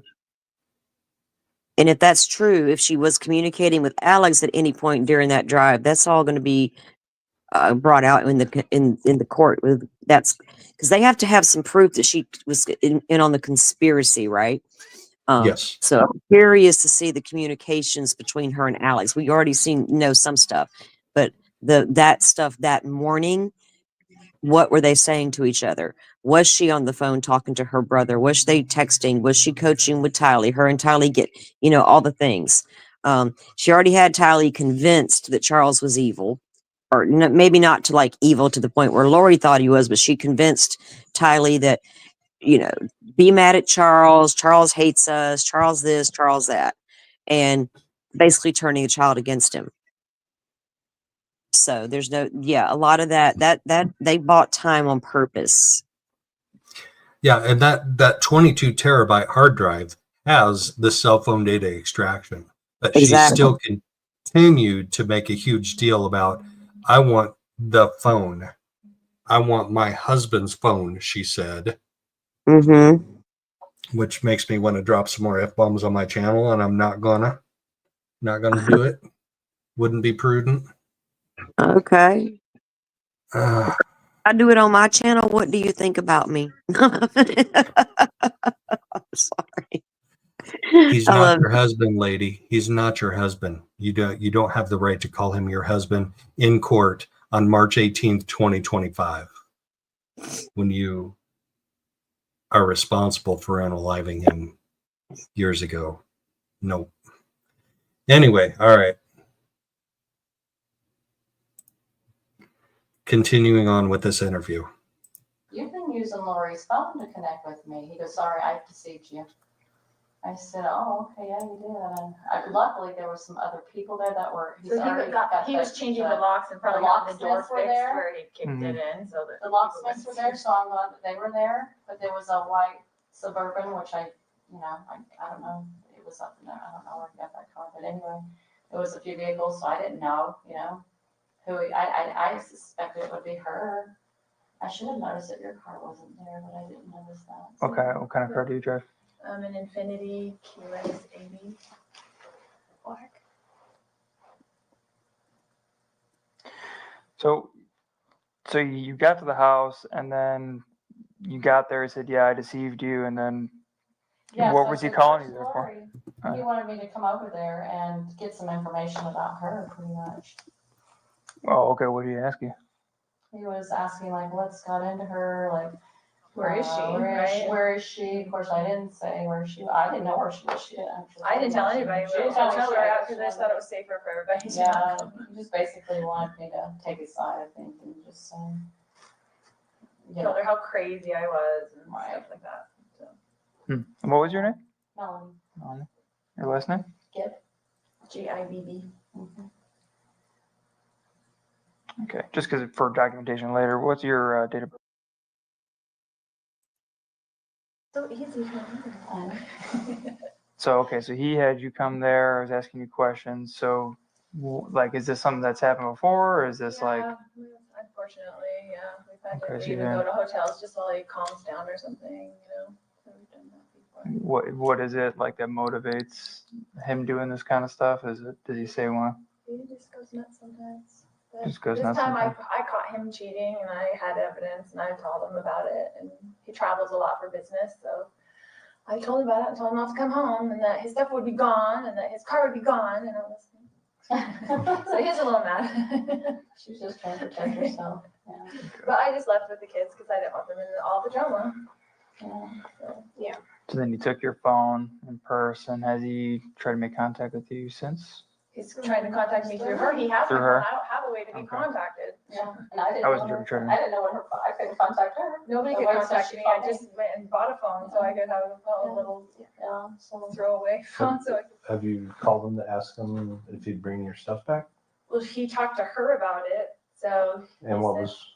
Yeah, I said, would you be willing to give me the purse for Lori? And he goes, no, unless she does this, and all these. Don't speak in generalities. I want sorry. specifics. What did he say? Oh, dang. I like this guy. Don't speak in generalities. I want specifics. Because it's so much easier for a narcissist to gaslight when they speak in generalities. That's like their thing. That's their shtick. Ah, poor Tylee. So, Tylee's relationship with Lori has been spoken about by Colby extensively. And if I'm gonna drop his link here in a minute in chat, because that's worth watching, because he has survivor's remorse / guilt, because he feels like he was too. He tried to get Tylee to make up with her mother to be less confrontational. And he's like, looking back, if I had listened to Tylee, then that could have gone so differently. And that's not necessarily meaning that she wouldn't have been unalived and trigger warning dismembered. But he really has some cool insight into the relationship between Tylee and Lori and how Tylee just challenged Lori all the time. So I wonder in that hour between when Charles was shot by Alex and they went to Burger King and Walgreens for flip-flops and dropped JJ off at school, like, how traumatic was that for Tylee? But she's not here today to testify one way or another about Lori's guilt or innocence, which none of us believe, but she's not. And that case was actually made by the state. on Tuesday morning's hearing. She said, we don't need to hear or watch the video of Tylee's interviews, whether it's body-worn cam on that day or whether it's this one right here, because she is not here due directly to Lori's actions, which are the actions of the defendant in these cases. So the state moved that none of Tylee's information be admitted at all. Therapy today or something. To me, the therapy. But he wasn't going to give you the purse. He just is saying he'd give it to me if I meet him there. Okay. I don't really want to talk to him today if I don't have to. Okay. Yeah. So if we have him bring the purse back, are we all good? Like, I mean, you're not willing to meet with him with a therapist or anything to try to get it back? I don't want to meet with him because I don't know. He's very sneaky. So like what he'll do is meet me in the parking lot and mess around with me, Okay. whatever. Like he's not going to just. What if we let called me him walk and into see therapy, if he'll but- come here and we can facilitate him giving your purse back? That would be fine. You want to try that? I know he has it because he. Obviously, he's texting her. He's texting all my and all my family and the kids too. Yeah. I see what's going on here. She's totally gaslighting the police officers. Yeah, So, like, remember, this is- so it takes me back to Charles and that body cam when he called the cops, because he said she took his vehicle with the kids from the hotel, but she left her phone in her purse. He had her phone in hand. He showed the cops he had it. He said she left it here. Now, was that the same day? Is this what she's talking about? Because she's lying through her teeth right here. He didn't steal anything. She left it there, according to Charles' body cam video. So I'm supposed to text you with that video? Or are you going to text me with that video? We can watch it in between, like in the middle. I thought we've said. I thought. It's in our Discord. It's in there. It's in our conversation. I'm going to keep playing this and let's look for that because I'm not saying you had to play it. I was just. No, I do want to play it though. I do want to play it though because it's critical. It's critical to this case. It's critical to her mindset. It's critical to her gaslighting the freaking police officers right here. Like she's contradicting exactly what Charles said had happened, right? Yes. Yeah. All right. Let's go look for that. First one in, last one in is the rotten egg. How's that? I'm on my phone and I'm not getting up and going to my computer. I don't feel good. It's all on you. This is, dude. I've been drinking for 2 days and I'm not trying to be producer today. He's texting me. He's acting like that my son was in danger. I was worried about JJ's safety and things, and texting her like he's gonna. So he at first texted me, "You doing okay today? Hey girl, are you sick? Please your mom. I may not be home for a bit. Love you." Sent me a strange link to a website about our church. That people. Yeah. Said this is what's happening, and then he texted me at almost midnight. I'm so sorry, but I have no choice. I'm just sick. Danger. I had no choice. Whoa. Yep. Whoa, that's deep. That's on Tylee's phone. Is that what Charles is texting her? That's what she said. Sounds like to me he's trying to warn her. I gotta hear that again.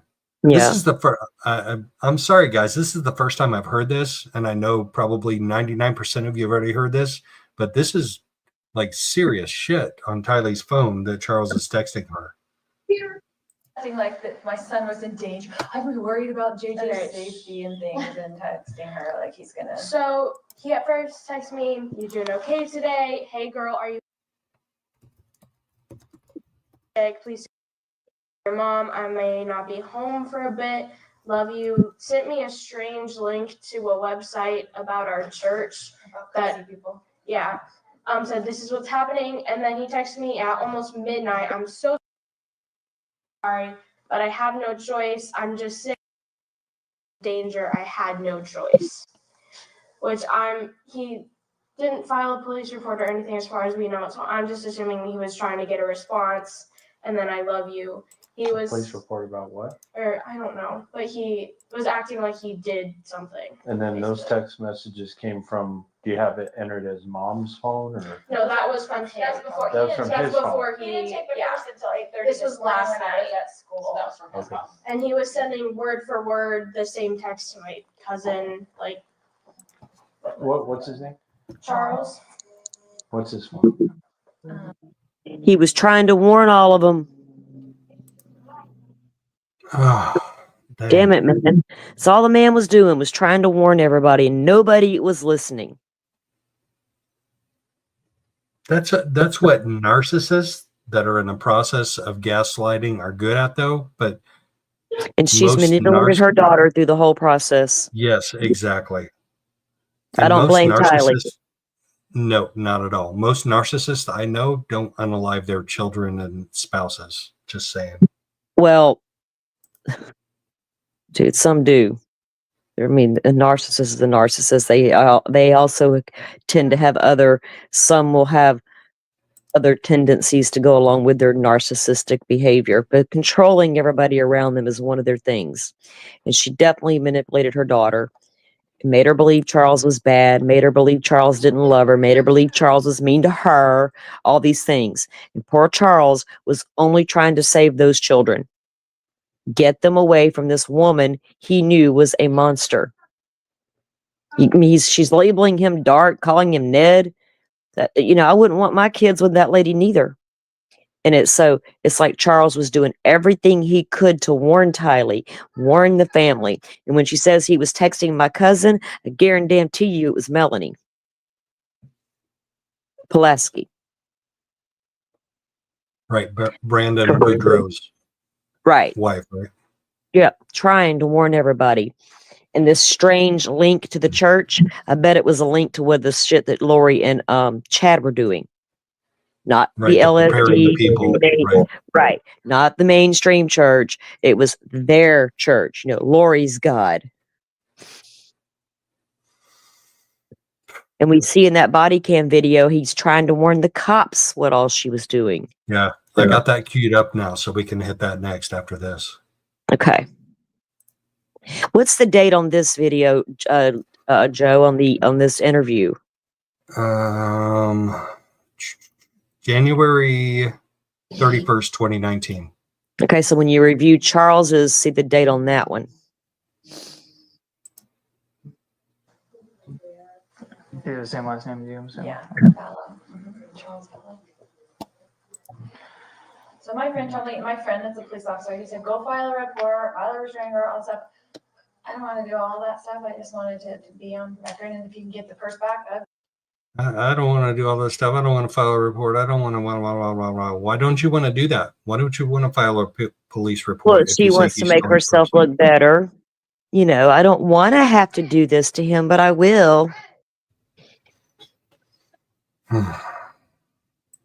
that'd be lovely, because all my stuff's in there. I'm really mad about my lip gloss. I'm really mad about my lip gloss. Did she just freaking say that? Probably. Good Lord, the things that come out of her mouth just astound me, and there is no end of the astoundment. She's all about herself, man. That lip gloss must have cost her like $2,000 or some shit. So he said, go file a report, file a restraining order, all that stuff. I don't want to do all that stuff. I just wanted to be on record, and if you can get the purse back, that'd be lovely, because all my stuff's in there. I'm really mad about my lip gloss. I'm really mad about my lip gloss. Lady. He has all the cards and all the stuff. So he's mad because I took the money out of our account, but it's a joint account, so he wants me to give him money. Okay, well, that's all a civil issue. That's what I'm saying. Purse, there's no reason why he's walking around with your Charles purse, said your she ID. took all the money out of the That account. Doesn't have a right to. Right. Married or That's what not I'm saying. All the rest of the stuff is our joint stuff together. Yeah. So.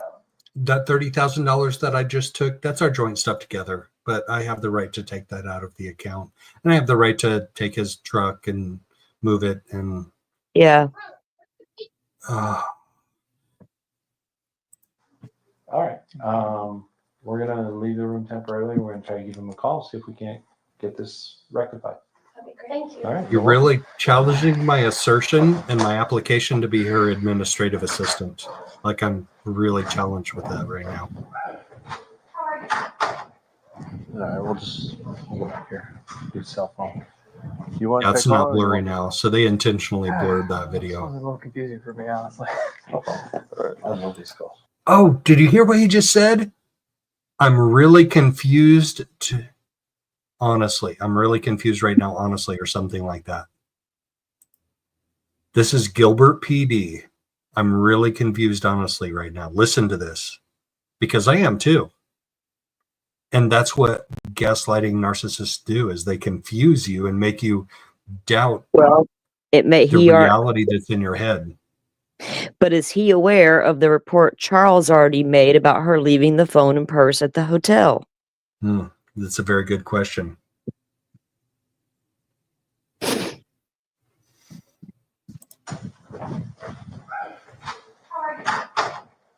right, we'll go back here. Do cell phone. You want to try calling, or you want me to call? This one's a little confusing for me, honestly. I'm just really confused, honestly. A little is what he confusing just said. for me, honestly, he said. Yes. Thank you. I love these calls. Oh yeah, I would actually love to.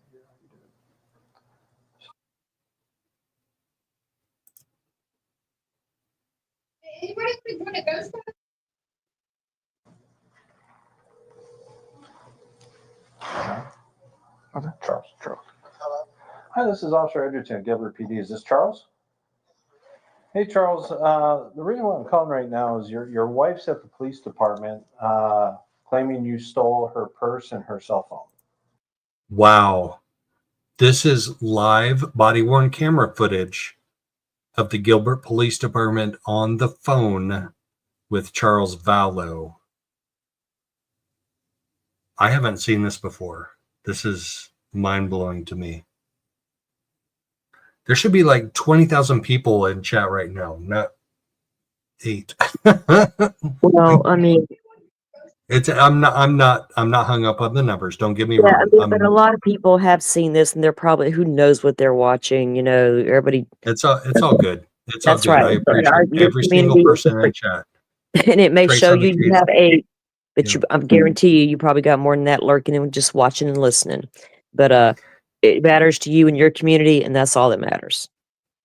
Dizzy, Carolina, Janelle, Trace on the case. Appreciate all of you very much. Dr. Vonda. Everybody hit the like button, get it out in the algorithm. Maybe we can get more eyes on it, and hashtag your titles and stuff. Okay, you realize they don't belong to you, correct? Okay, so that's a civil issue, and she's responsible for every penny when if you guys end up going through divorce proceeding. So he must have just said she took $30,000 out of our account, because the cop goes, well, that's a civil matter, and you guys got to figure that out like in civil court. Yeah, he's like, I ain't wanting to give that bitch her stuff back. She stole 30 grand from me. Right. Shouldn't let it at the hotel. Okay, and you also texted a friend to meet you at the house last night under the guise that you were her. What was that for? So you texted a friend of hers to meet you at the house last night using her cell phone. What was that all about? Oh, this morning?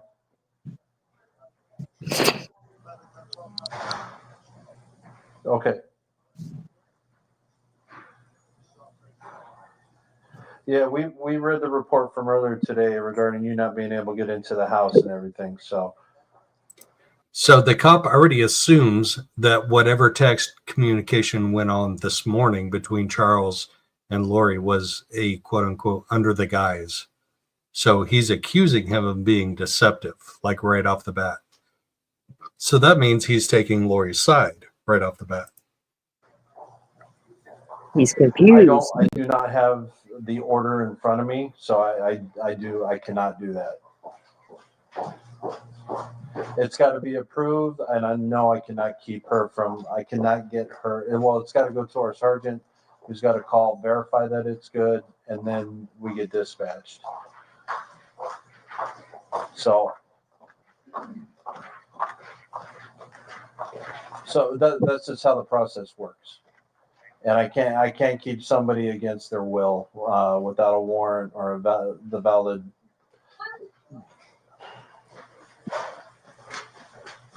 Well, I'm telling you right now, we have a process. You come here, you turn it in, it goes to a sergeant. Sergeant calls the doctor. Okay, well, I don't have that. Oh, he is. I think, Janelle, I think you're right. I think he was trying to get intervention for her because he said that has to go through a doctor. He mentioned a doctor specifically. Yes, he'd been trying. Charles was trying everything he could, and nobody was listening. No.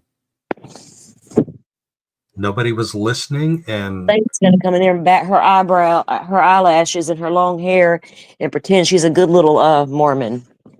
and flash that toothy grin. Like she smiles that smile, and Dudes are weak is all I can say. I will not disagree with that statement. I will not. Ever. But yeah, he was trying to get her help. Yeah. She didn't get help, and now how many people are unalived after that?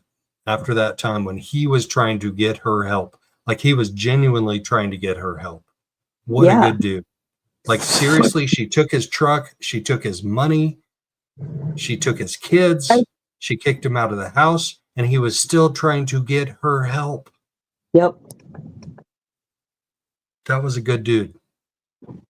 Charles, I respect I have not that, man. heard anything negative or bad ever said about Charles. No, Colby too. Colby Only has nothing glory. bad to say about him. Yep. Yeah. Or Brandon for that matter. You know, that's it's not valid anymore. Yep. I do not know. Yep. What I'm concerned about. Yeah, well, that's not what I'm discussing a whole separate issue right now, and that's her getting her belongings back. Okay, you're saying it's at the house, which you changed the locks on, correct? So she doesn't have access to. Yes. So unless you want to be charged with theft, we need to get that purse back to her. If you want to come here with the purse and that order, we can get this all try to figure it out. And the purse and her cell phone. Okay. So how soon can you be here? Or we're at the police department, 75 East Civic Center Drive, Gilbert and Warner. Thank you. All right, how long? All right, but he says he's coming with the order. So that should get interesting. It's gonna get real interesting. All right. Dude, did you both just freaking say that? This is going to get interesting. It's going to get real interesting. They're cops. They see a lot of things, and they got two people disputing each other, so they know it's about to get real interesting. You know what I'm saying? It's just a general. I know what you're going to say, but it's foreshadowing, like in the broadest spectrum of the sense of foreshadowing. It is going to get real interesting, and these two street officers have no idea how interesting it's going to get. Oh, dang.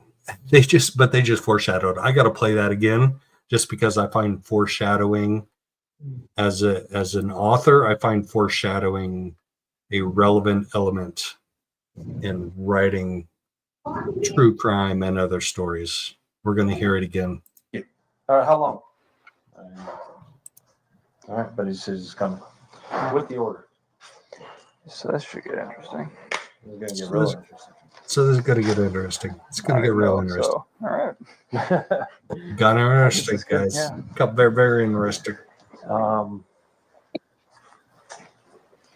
right. Let's go practice. Yeah.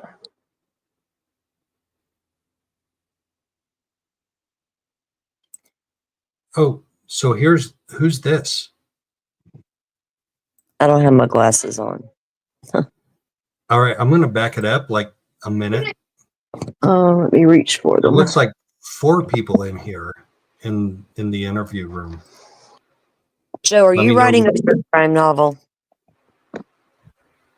I've written like 17 of them in my head, but not a single one of them has made it to paper yet. Oh no. Are you ready to watch this? You got your glasses on? All right. It seems like there's another person in the interview room, Yeah. but I'm not sure. I don't even know. So, all right. I guess this could, yeah. All right. We can see up his nose. Yeah. It's a good thing he shaved his nose hairs this morning. Right there. Who's It's that? An officer. Look at the way he's dressed. Okay. He's just sitting really weird. Well, he's got it's like he's got his vest on, maybe his gear a little bit. I don't know. I can't tell because of the blurriness, but it appears to me to be an officer of some sort. But he's like sitting back in a really See how weird, casual way. Well, Okay, yep. You see how that body cam on that dude? Yep. The guy inside, same thing. All right. And they're bulky, chesty, so you can't. So It may that's appear. PD. Yeah, Okay. it may appear he's sitting odd to you, but he's not body language expert. I catch easy about that stuff, y'all.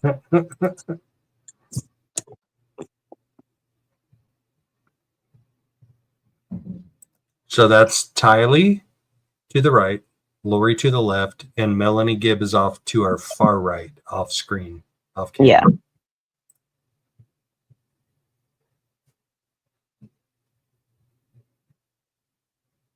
I don't think I can fit through the door. Wow.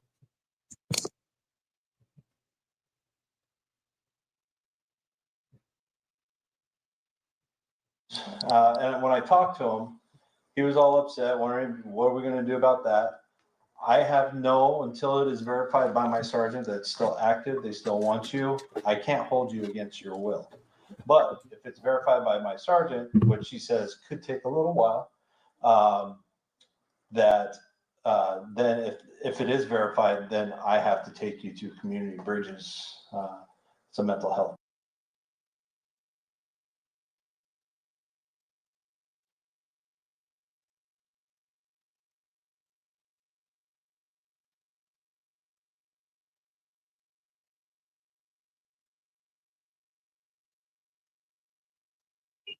Joe, are you okay? Yes, sorry. This is what Charles wanted to happen, to have her mental health evaluation checked. Yeah.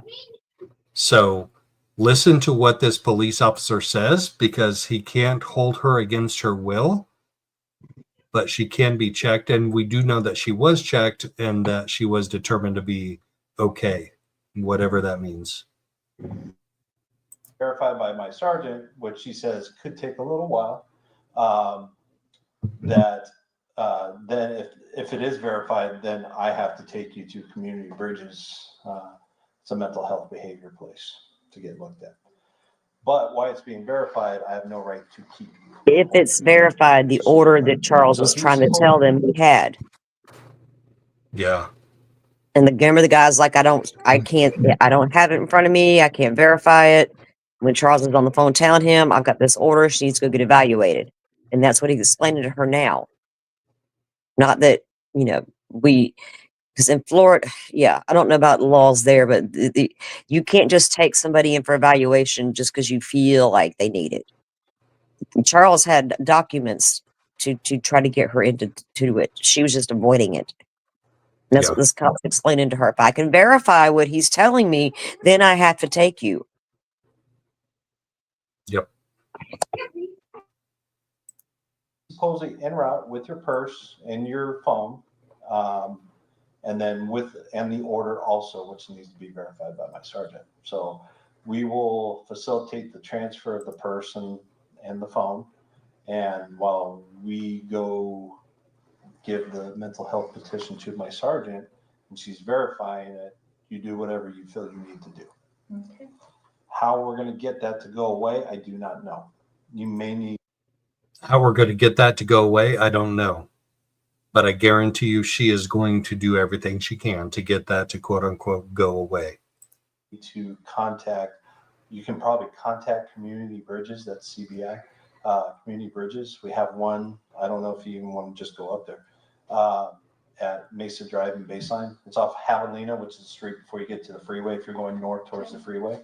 Find out what you need to do to prove yourself, because what it is committal paperwork. Right. They can hold you for 24, 48, however long they deem it necessary to get you evaluated. Right. Based off just what your husband Says. Yeah. Wow. So doctors play it safe. I just think it's funny because he's trying to tell everything. Right. So I just think it's funny because everybody who disagrees with me and tells me I might be emotionally, mentally, psychologically unbalanced. That's so funny. Haha.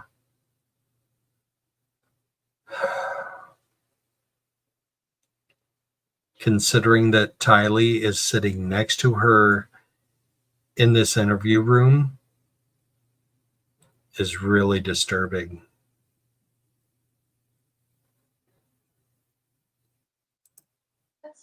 Because I'm really the one that did something wrong. But no, here's the thing is I don't know, and I'm not going to take sides. Right, no, but I just don't know. talking to you, I mean, I don't see you being a danger to yourself or anybody else. You got your kid.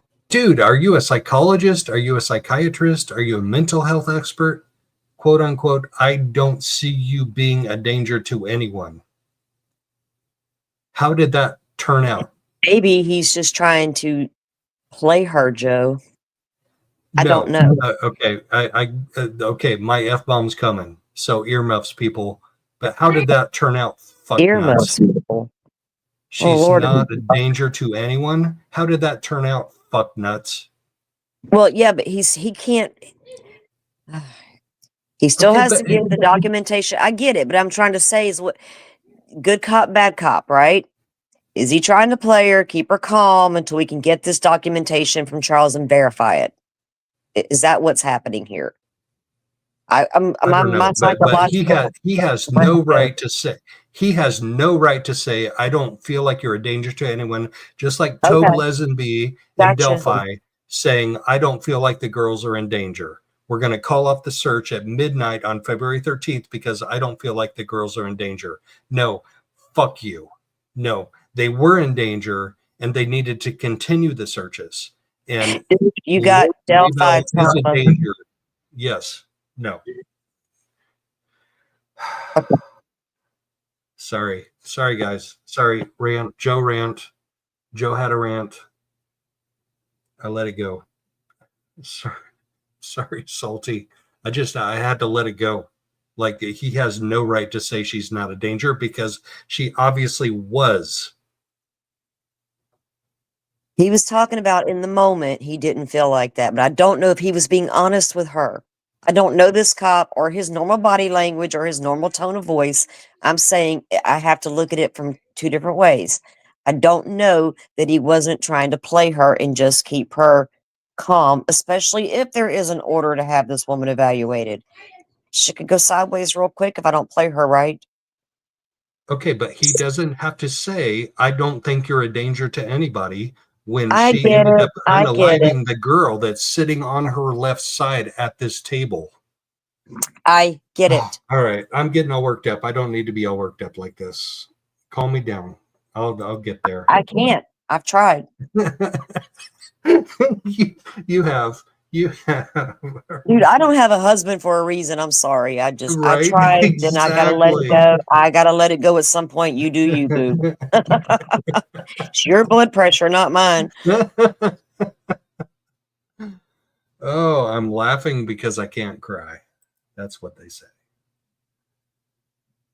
All right, we're going to continue with this interview, but I am really pissed at this police officer, like at the Tobe Lesenby level. I am. I'm just letting y'all know. but I'm going to let it go. I'm going to let it play out. Your kids to school.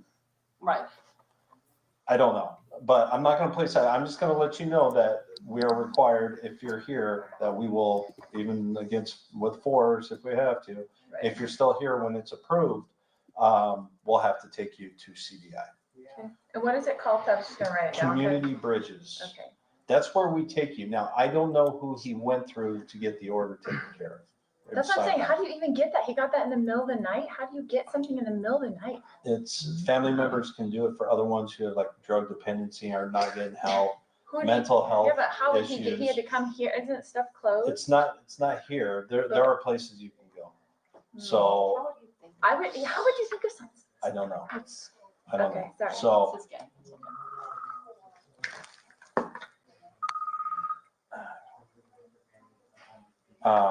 It's called Community Bridges. Is that what you're saying? No, are you serious? Because I drop the F-bomb all the time and I don't. Are you serious? I'm going But they'll be to. looking for me. Yep. That's the whole thing. True story. Wow. We don't bust down doors to get you, but we will knock. So if you see police officers knocking, talk to them through the door if you really don't want to go. Okay. If you want a free medical evaluation, I was psychological gonna say I haven't evaluation, gotten any sleep in about 3 days. It might not be the F-bomb, dude. they do actually, from what I understand. It just may be me being boring. No, I mean, did you notice it after you went on your little? I mean, I don't know. I don't know. Are you paying attention to numbers while you're doing your live? No, I don't see any numbers. What are you talking about? Numbers? Then how do you know people were dropping out because you dropped the F-bomb? Because I dropped the F-bomb and I don't lose viewers, and we got a lot of the same people watching. I'm just trying to understand here. We'll figure it out. Like I said, I'll figure it out someday. You are going to get a padded room. So officers don't kick down doors to serve these. They're civil orders. They're for your safety. It's not illegal. If it was because you're a danger to yourself, it's not illegal to kill yourself. Dude, he's talking about what is illegal and what is not illegal, and he is a police officer. He is not an attorney or a lawyer or even a paralegal. He should not be talking about what is legal or illegal. Okay. So we don't go busting down doors. But if we make contact with you, there's nothing separating us. At that point, You can we just know say it's anything you. you want about someone and get a mental health order against them. Not so if it's a family member, and depending on what he told the doctors, they'll do it just to be safe. Otherwise, say something happens to you, or something, right? Get it. So something happens, you do something to yourself, he's going to go after those doctors. I told you, you didn't sign the order, she should have gotten help, that sort of thing. So there becomes some liability. Do you know what he said? No. 1 Frank 17. 1050.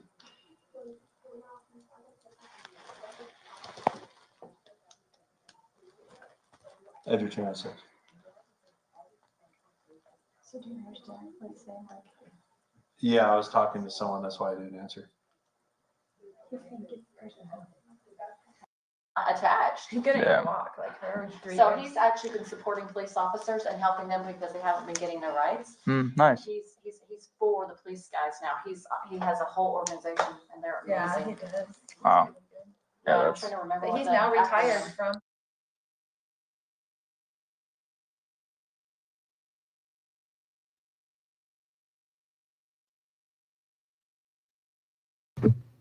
So this is interesting. What is this, like, fuzzy video?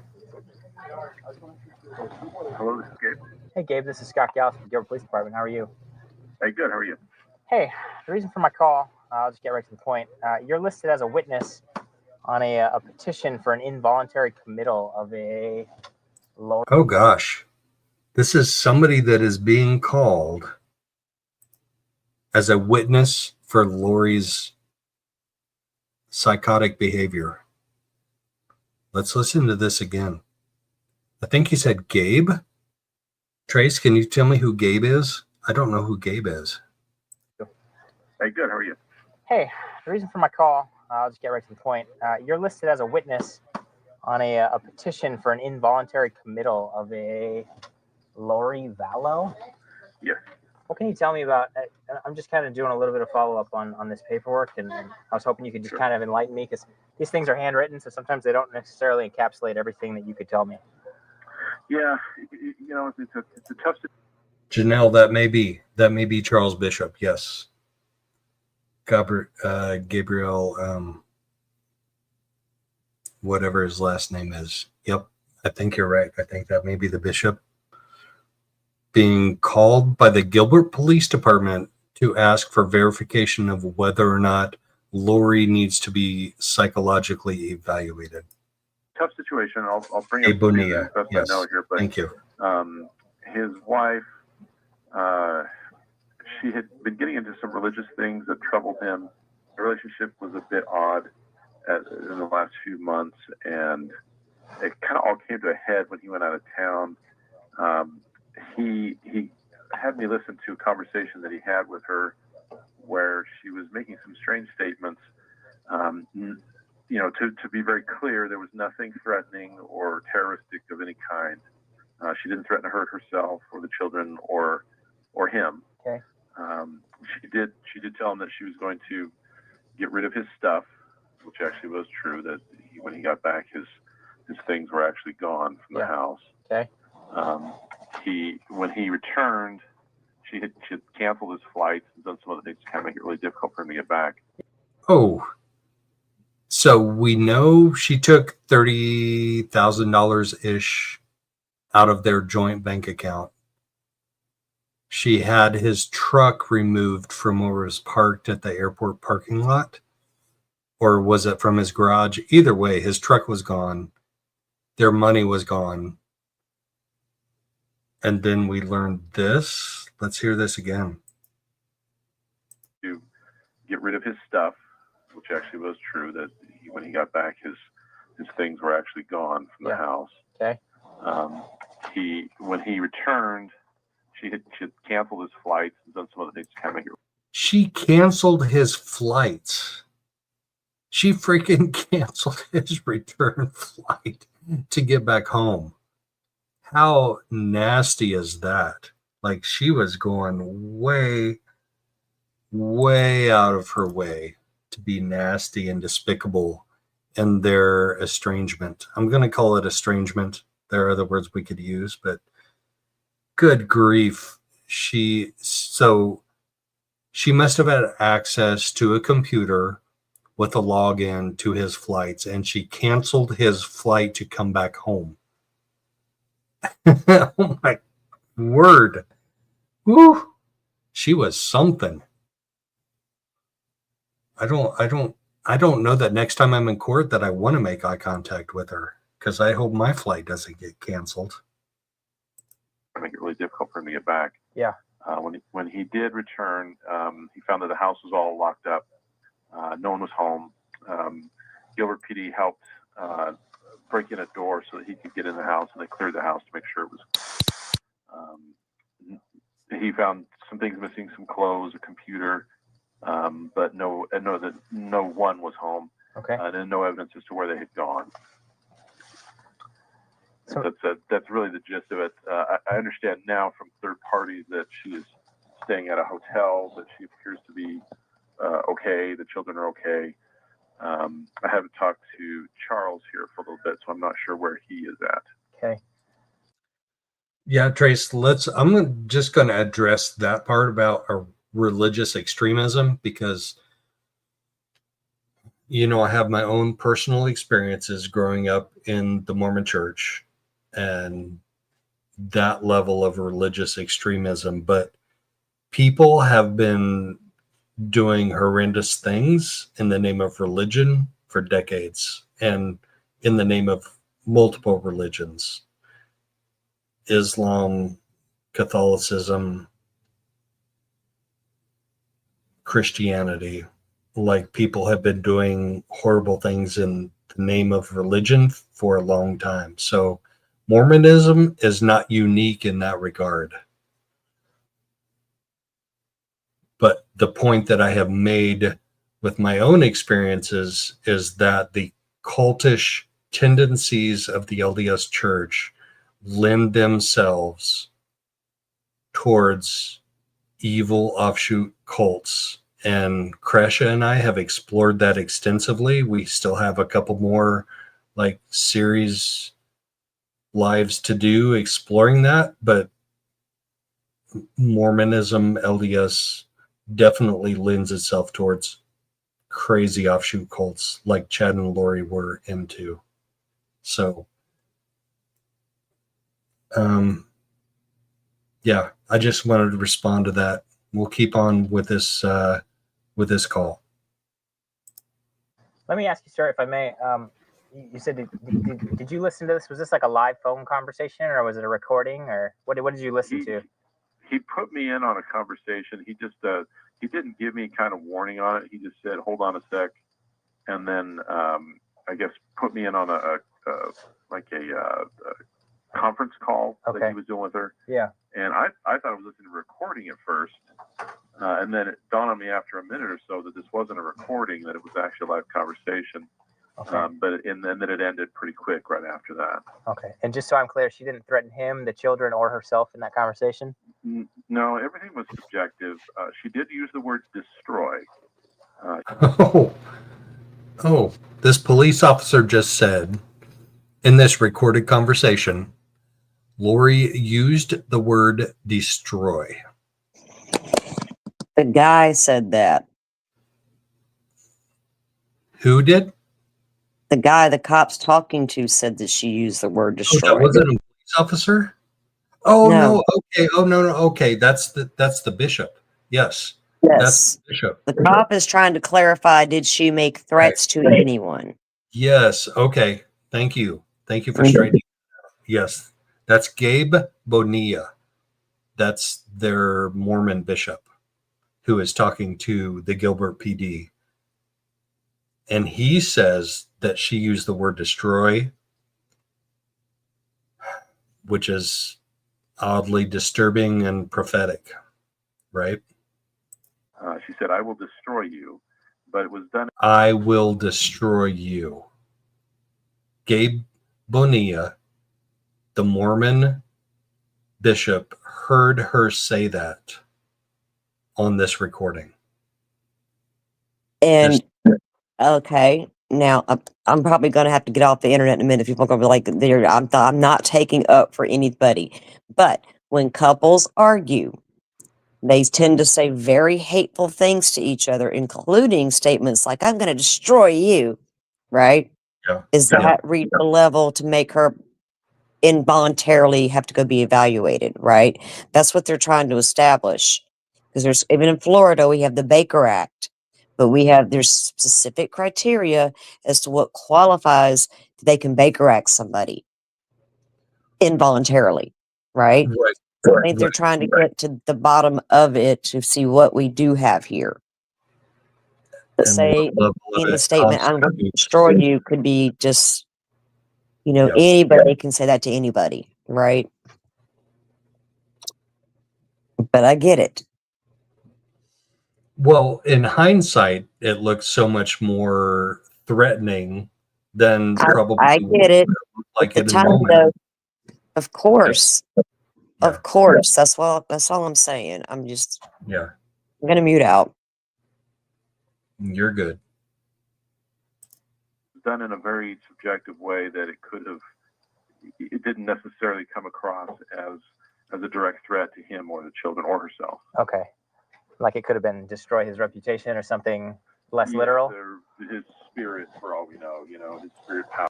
The bishop just said, "Oh, she could have meant she's going to destroy his spirit for all we know." This is what I'm saying, though, Joe. That's what. But spirit means breaking you as a man, ruin your reputation, like the cop said as well. That's what they are interpreting that to mean. They don't think that wasn't, "I'm going to kill you, Charles." That was, "I'm going to destroy you." Now, what does that look like? What does that mean? Reputation, break his spirit, take his kids away, take all of his money, rake him across the coals in divorce court. What does that mean?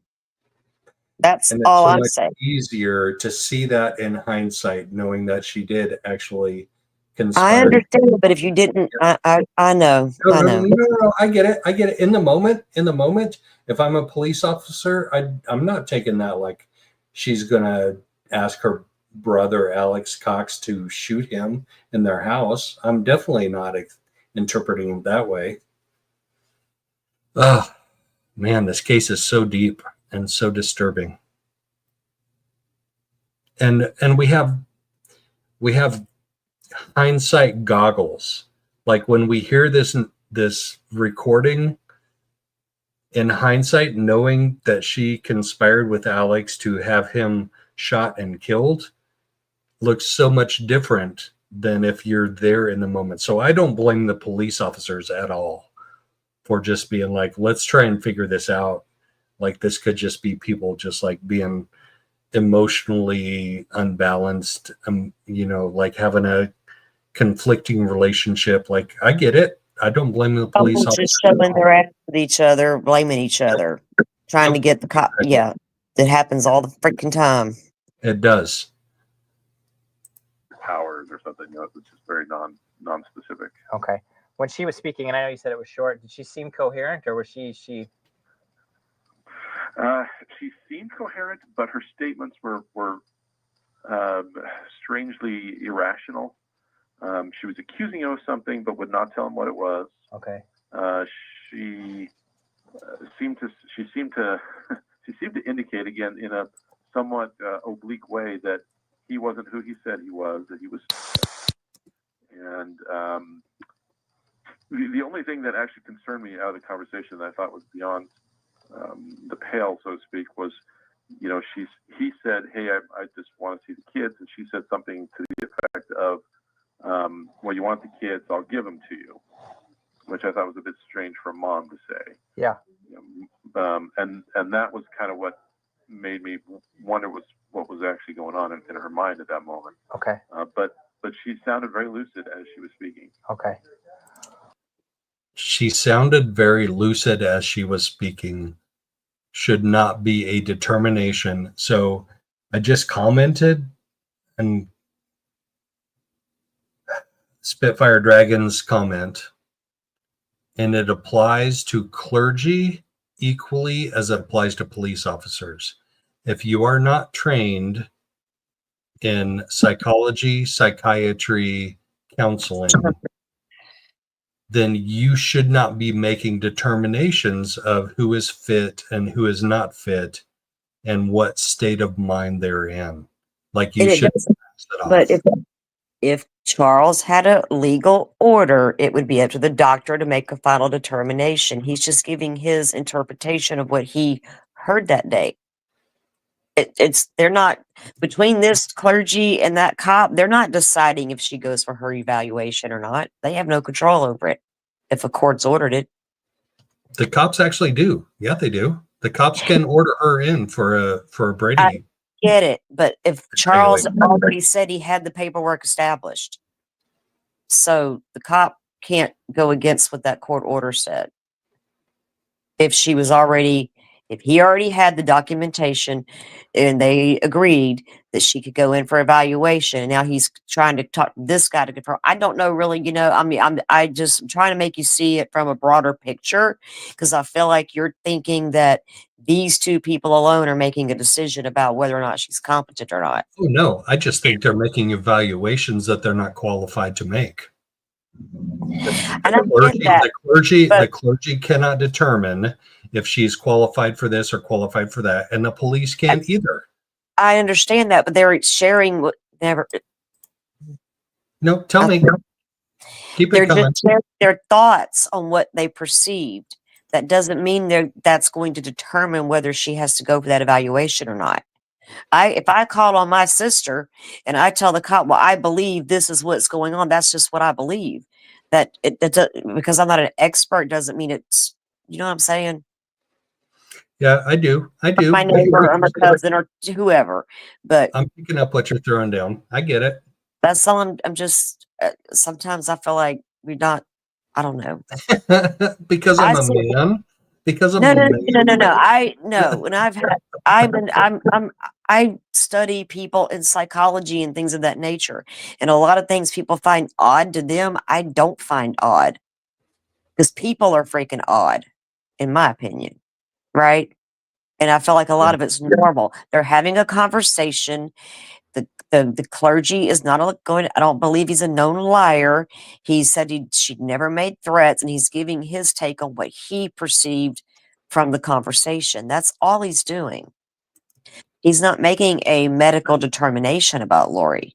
I would disagree with that, but just fundamentally, and not to take up in a disagreement with you, but when a police officer is evaluating a case and he has certain things that he says, those are trigger words to me that he is stepping outside of the bounds of his authority. You also said the same thing about I have a thing about police officers stepping outside of the bounds of their authority. You also think that the clergy did the same thing, right? Yeah, they absolutely. Well, so it's not necessarily with clergy. It's not authority with clergy.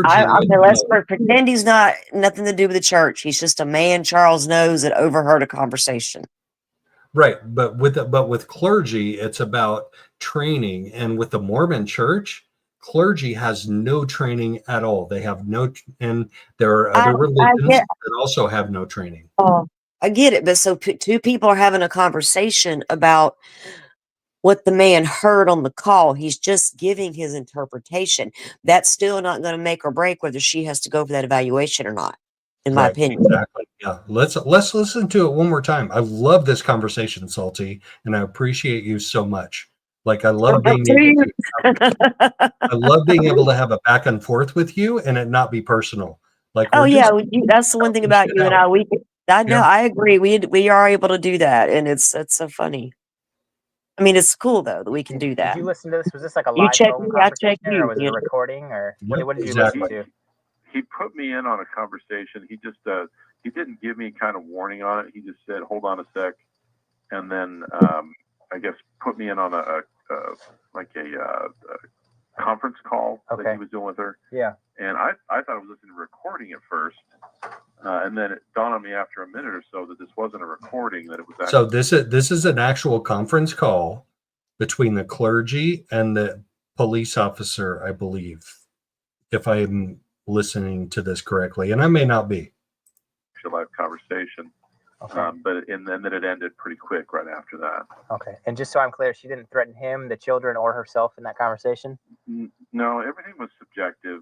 She did use the word Everything was subjective. Okay, that can be just conversational. That doesn't have to be like legalistic. Destroy. She said, "I will destroy you," but it was done in a very subjective way that it didn't necessarily. So that's his opinion, that "I will destroy you" was done in a quote unquote subjective way.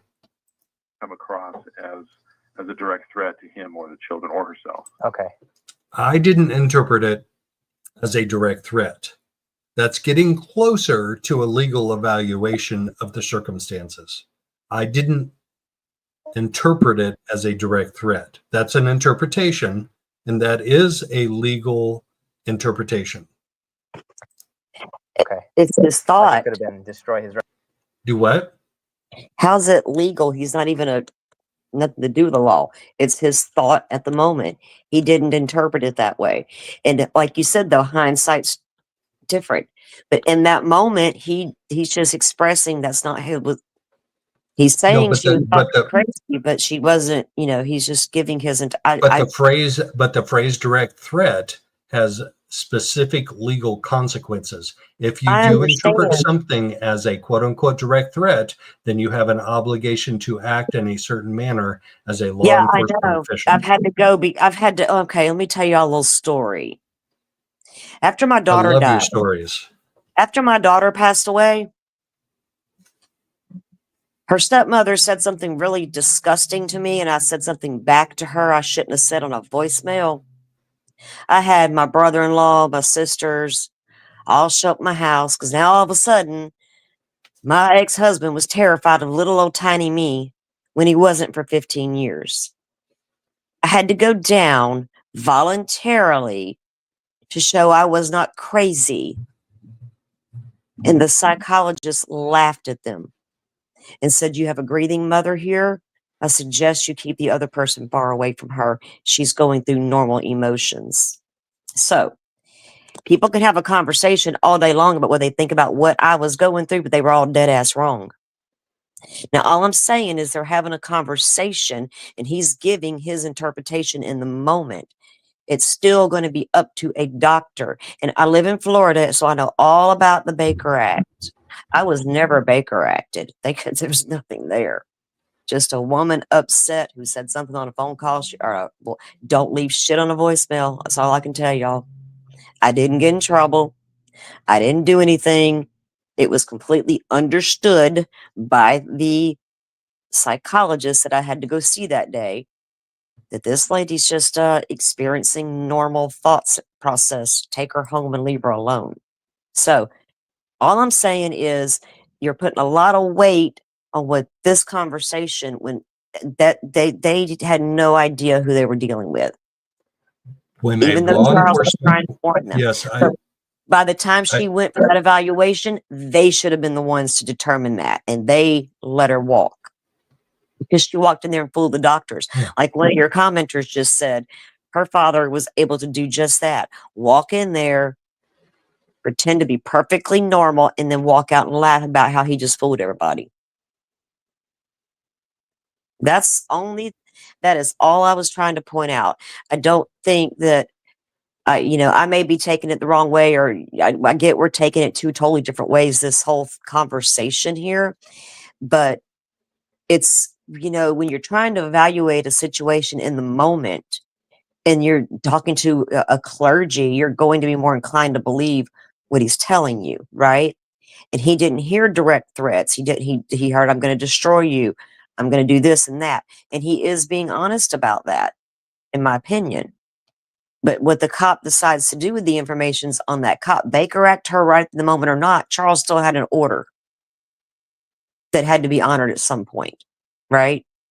There was no court order on me. It was really my brother-in-law said, "Hey, look, you might as well go so nothing gets done." Man, I got I was so freaking mad that I had to go do that, but I went and did it, and I had to prove to them that I wasn't some crazy lady who was about to go beat up the stepmama, even though I felt like it. I wasn't going to do it. I wasn't going to act on it, I'm just going to give you hugs. I'm just going to give you virtual hugs. Do that, dude. I receive them, Joe. And then we can continue with this video. I love you guys. Virtual hugs are all yours. Positive vibes, good vibes, positive energy. Thank you. It's all coming your way. Oh. By his reputation or something less literal? His spirit, for all we know, his spirit powers or something, it's just very non-specific. Okay. When she was speaking, and I know you said it was short, did she seem coherent, or was she? She seemed coherent, but her statements were strangely irrational. All right. This is in my defense. She seemed coherent, but her statements were strangely irrational. All right? All right, Joe? Point proven. And this was like 6 years ago. This was 6 years ago.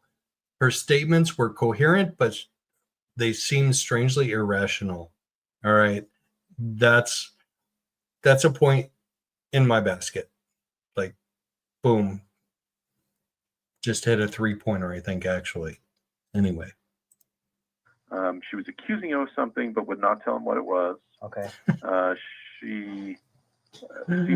Her statements were coherent, but seemed strangely irrational. Dang, I need to make that like my my thumbnail for the next time we talk about Lori Vallow Daybell. She seemed to indicate, again, in a somewhat oblique way, that he wasn't who he said he was, that he was. And the only thing that she seemed to state in a somewhat oblique way. That is the trademark of a narcissist that is gaslighting. State in a somewhat oblique way. So it makes you question your own sanity. the thing that actually concerned me out of the conversation that I thought was beyond the pale, so to speak, was, you know, he said, hey, I just want to see the kids. And she said something to the effect of, well, you want the kids, I'll give them to you, which I thought was a bit strange for a mom to say. Yeah. You know, and that was kind of what made me wonder what was actually going on in her mind at that moment. Okay. But she sounded very lucid as she was speaking. Okay. All right, so I think that's all. I really appreciate your time. I know this is an awkward position for you to be in, but I do appreciate the extra info. No problem. Obviously I want to see everyone treated the best they can, and if she is in a bad state, that she gets the right kind of care, and hopefully this will resolve itself in the best way possible for those poor kids. Yeah, I don't think anybody would disagree with you. So, okay. Thank you again. Well, thank you, sir. All right. Bye.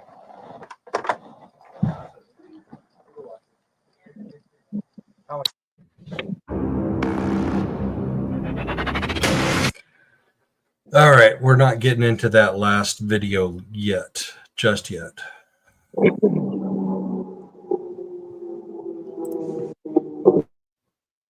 We're 4 hours in. Dang, Salty. Maybe we should give people a break. Dude, have you seen how long I went the last 2 days? I can't hang that long today, though. I'm gonna tell you that All now. right. Let's take a break then. Let's take a break. Let's give everybody a break.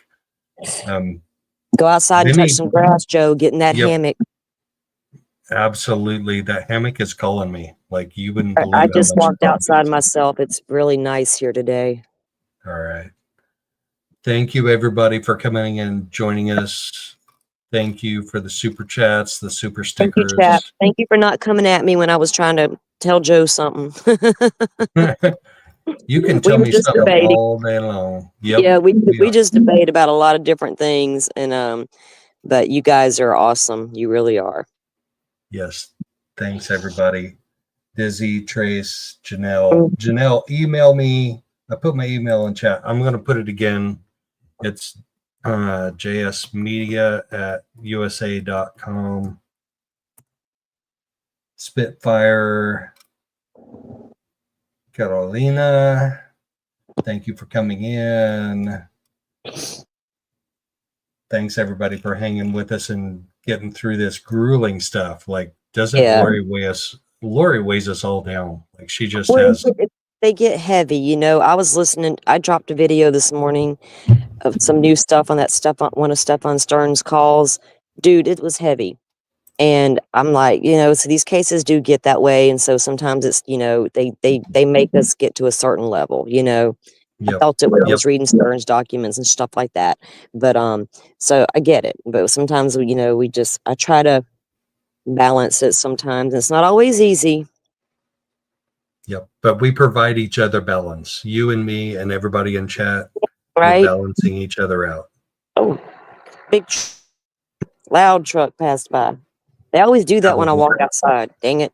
You guys have Have a a great wonderful Friday, everybody. Yeah, right. It's the weekend, isn't it? Everybody Yep. have a great weekend. TGIF. Yes, sir. Bye, everybody. Bye-bye.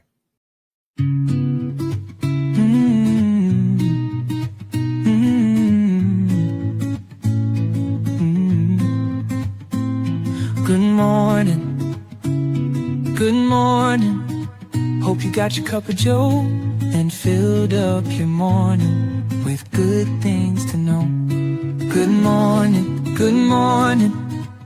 Thanks for saying hi. Together we make a difference. Be sure to come back by.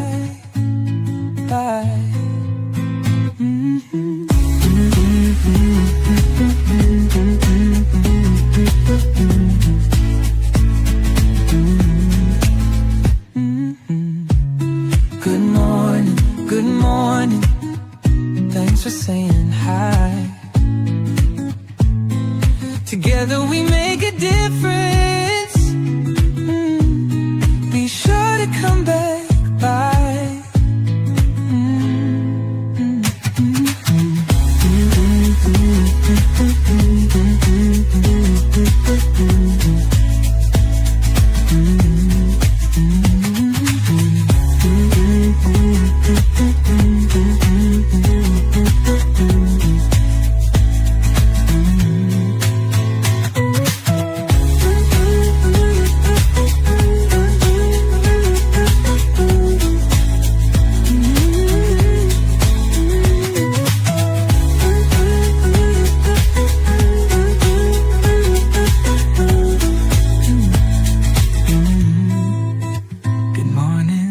Good morning, hope you got your cup of Joe and filled up your morning with good things to know. Good morning, thanks for saying hi. Together we make a difference. Be sure to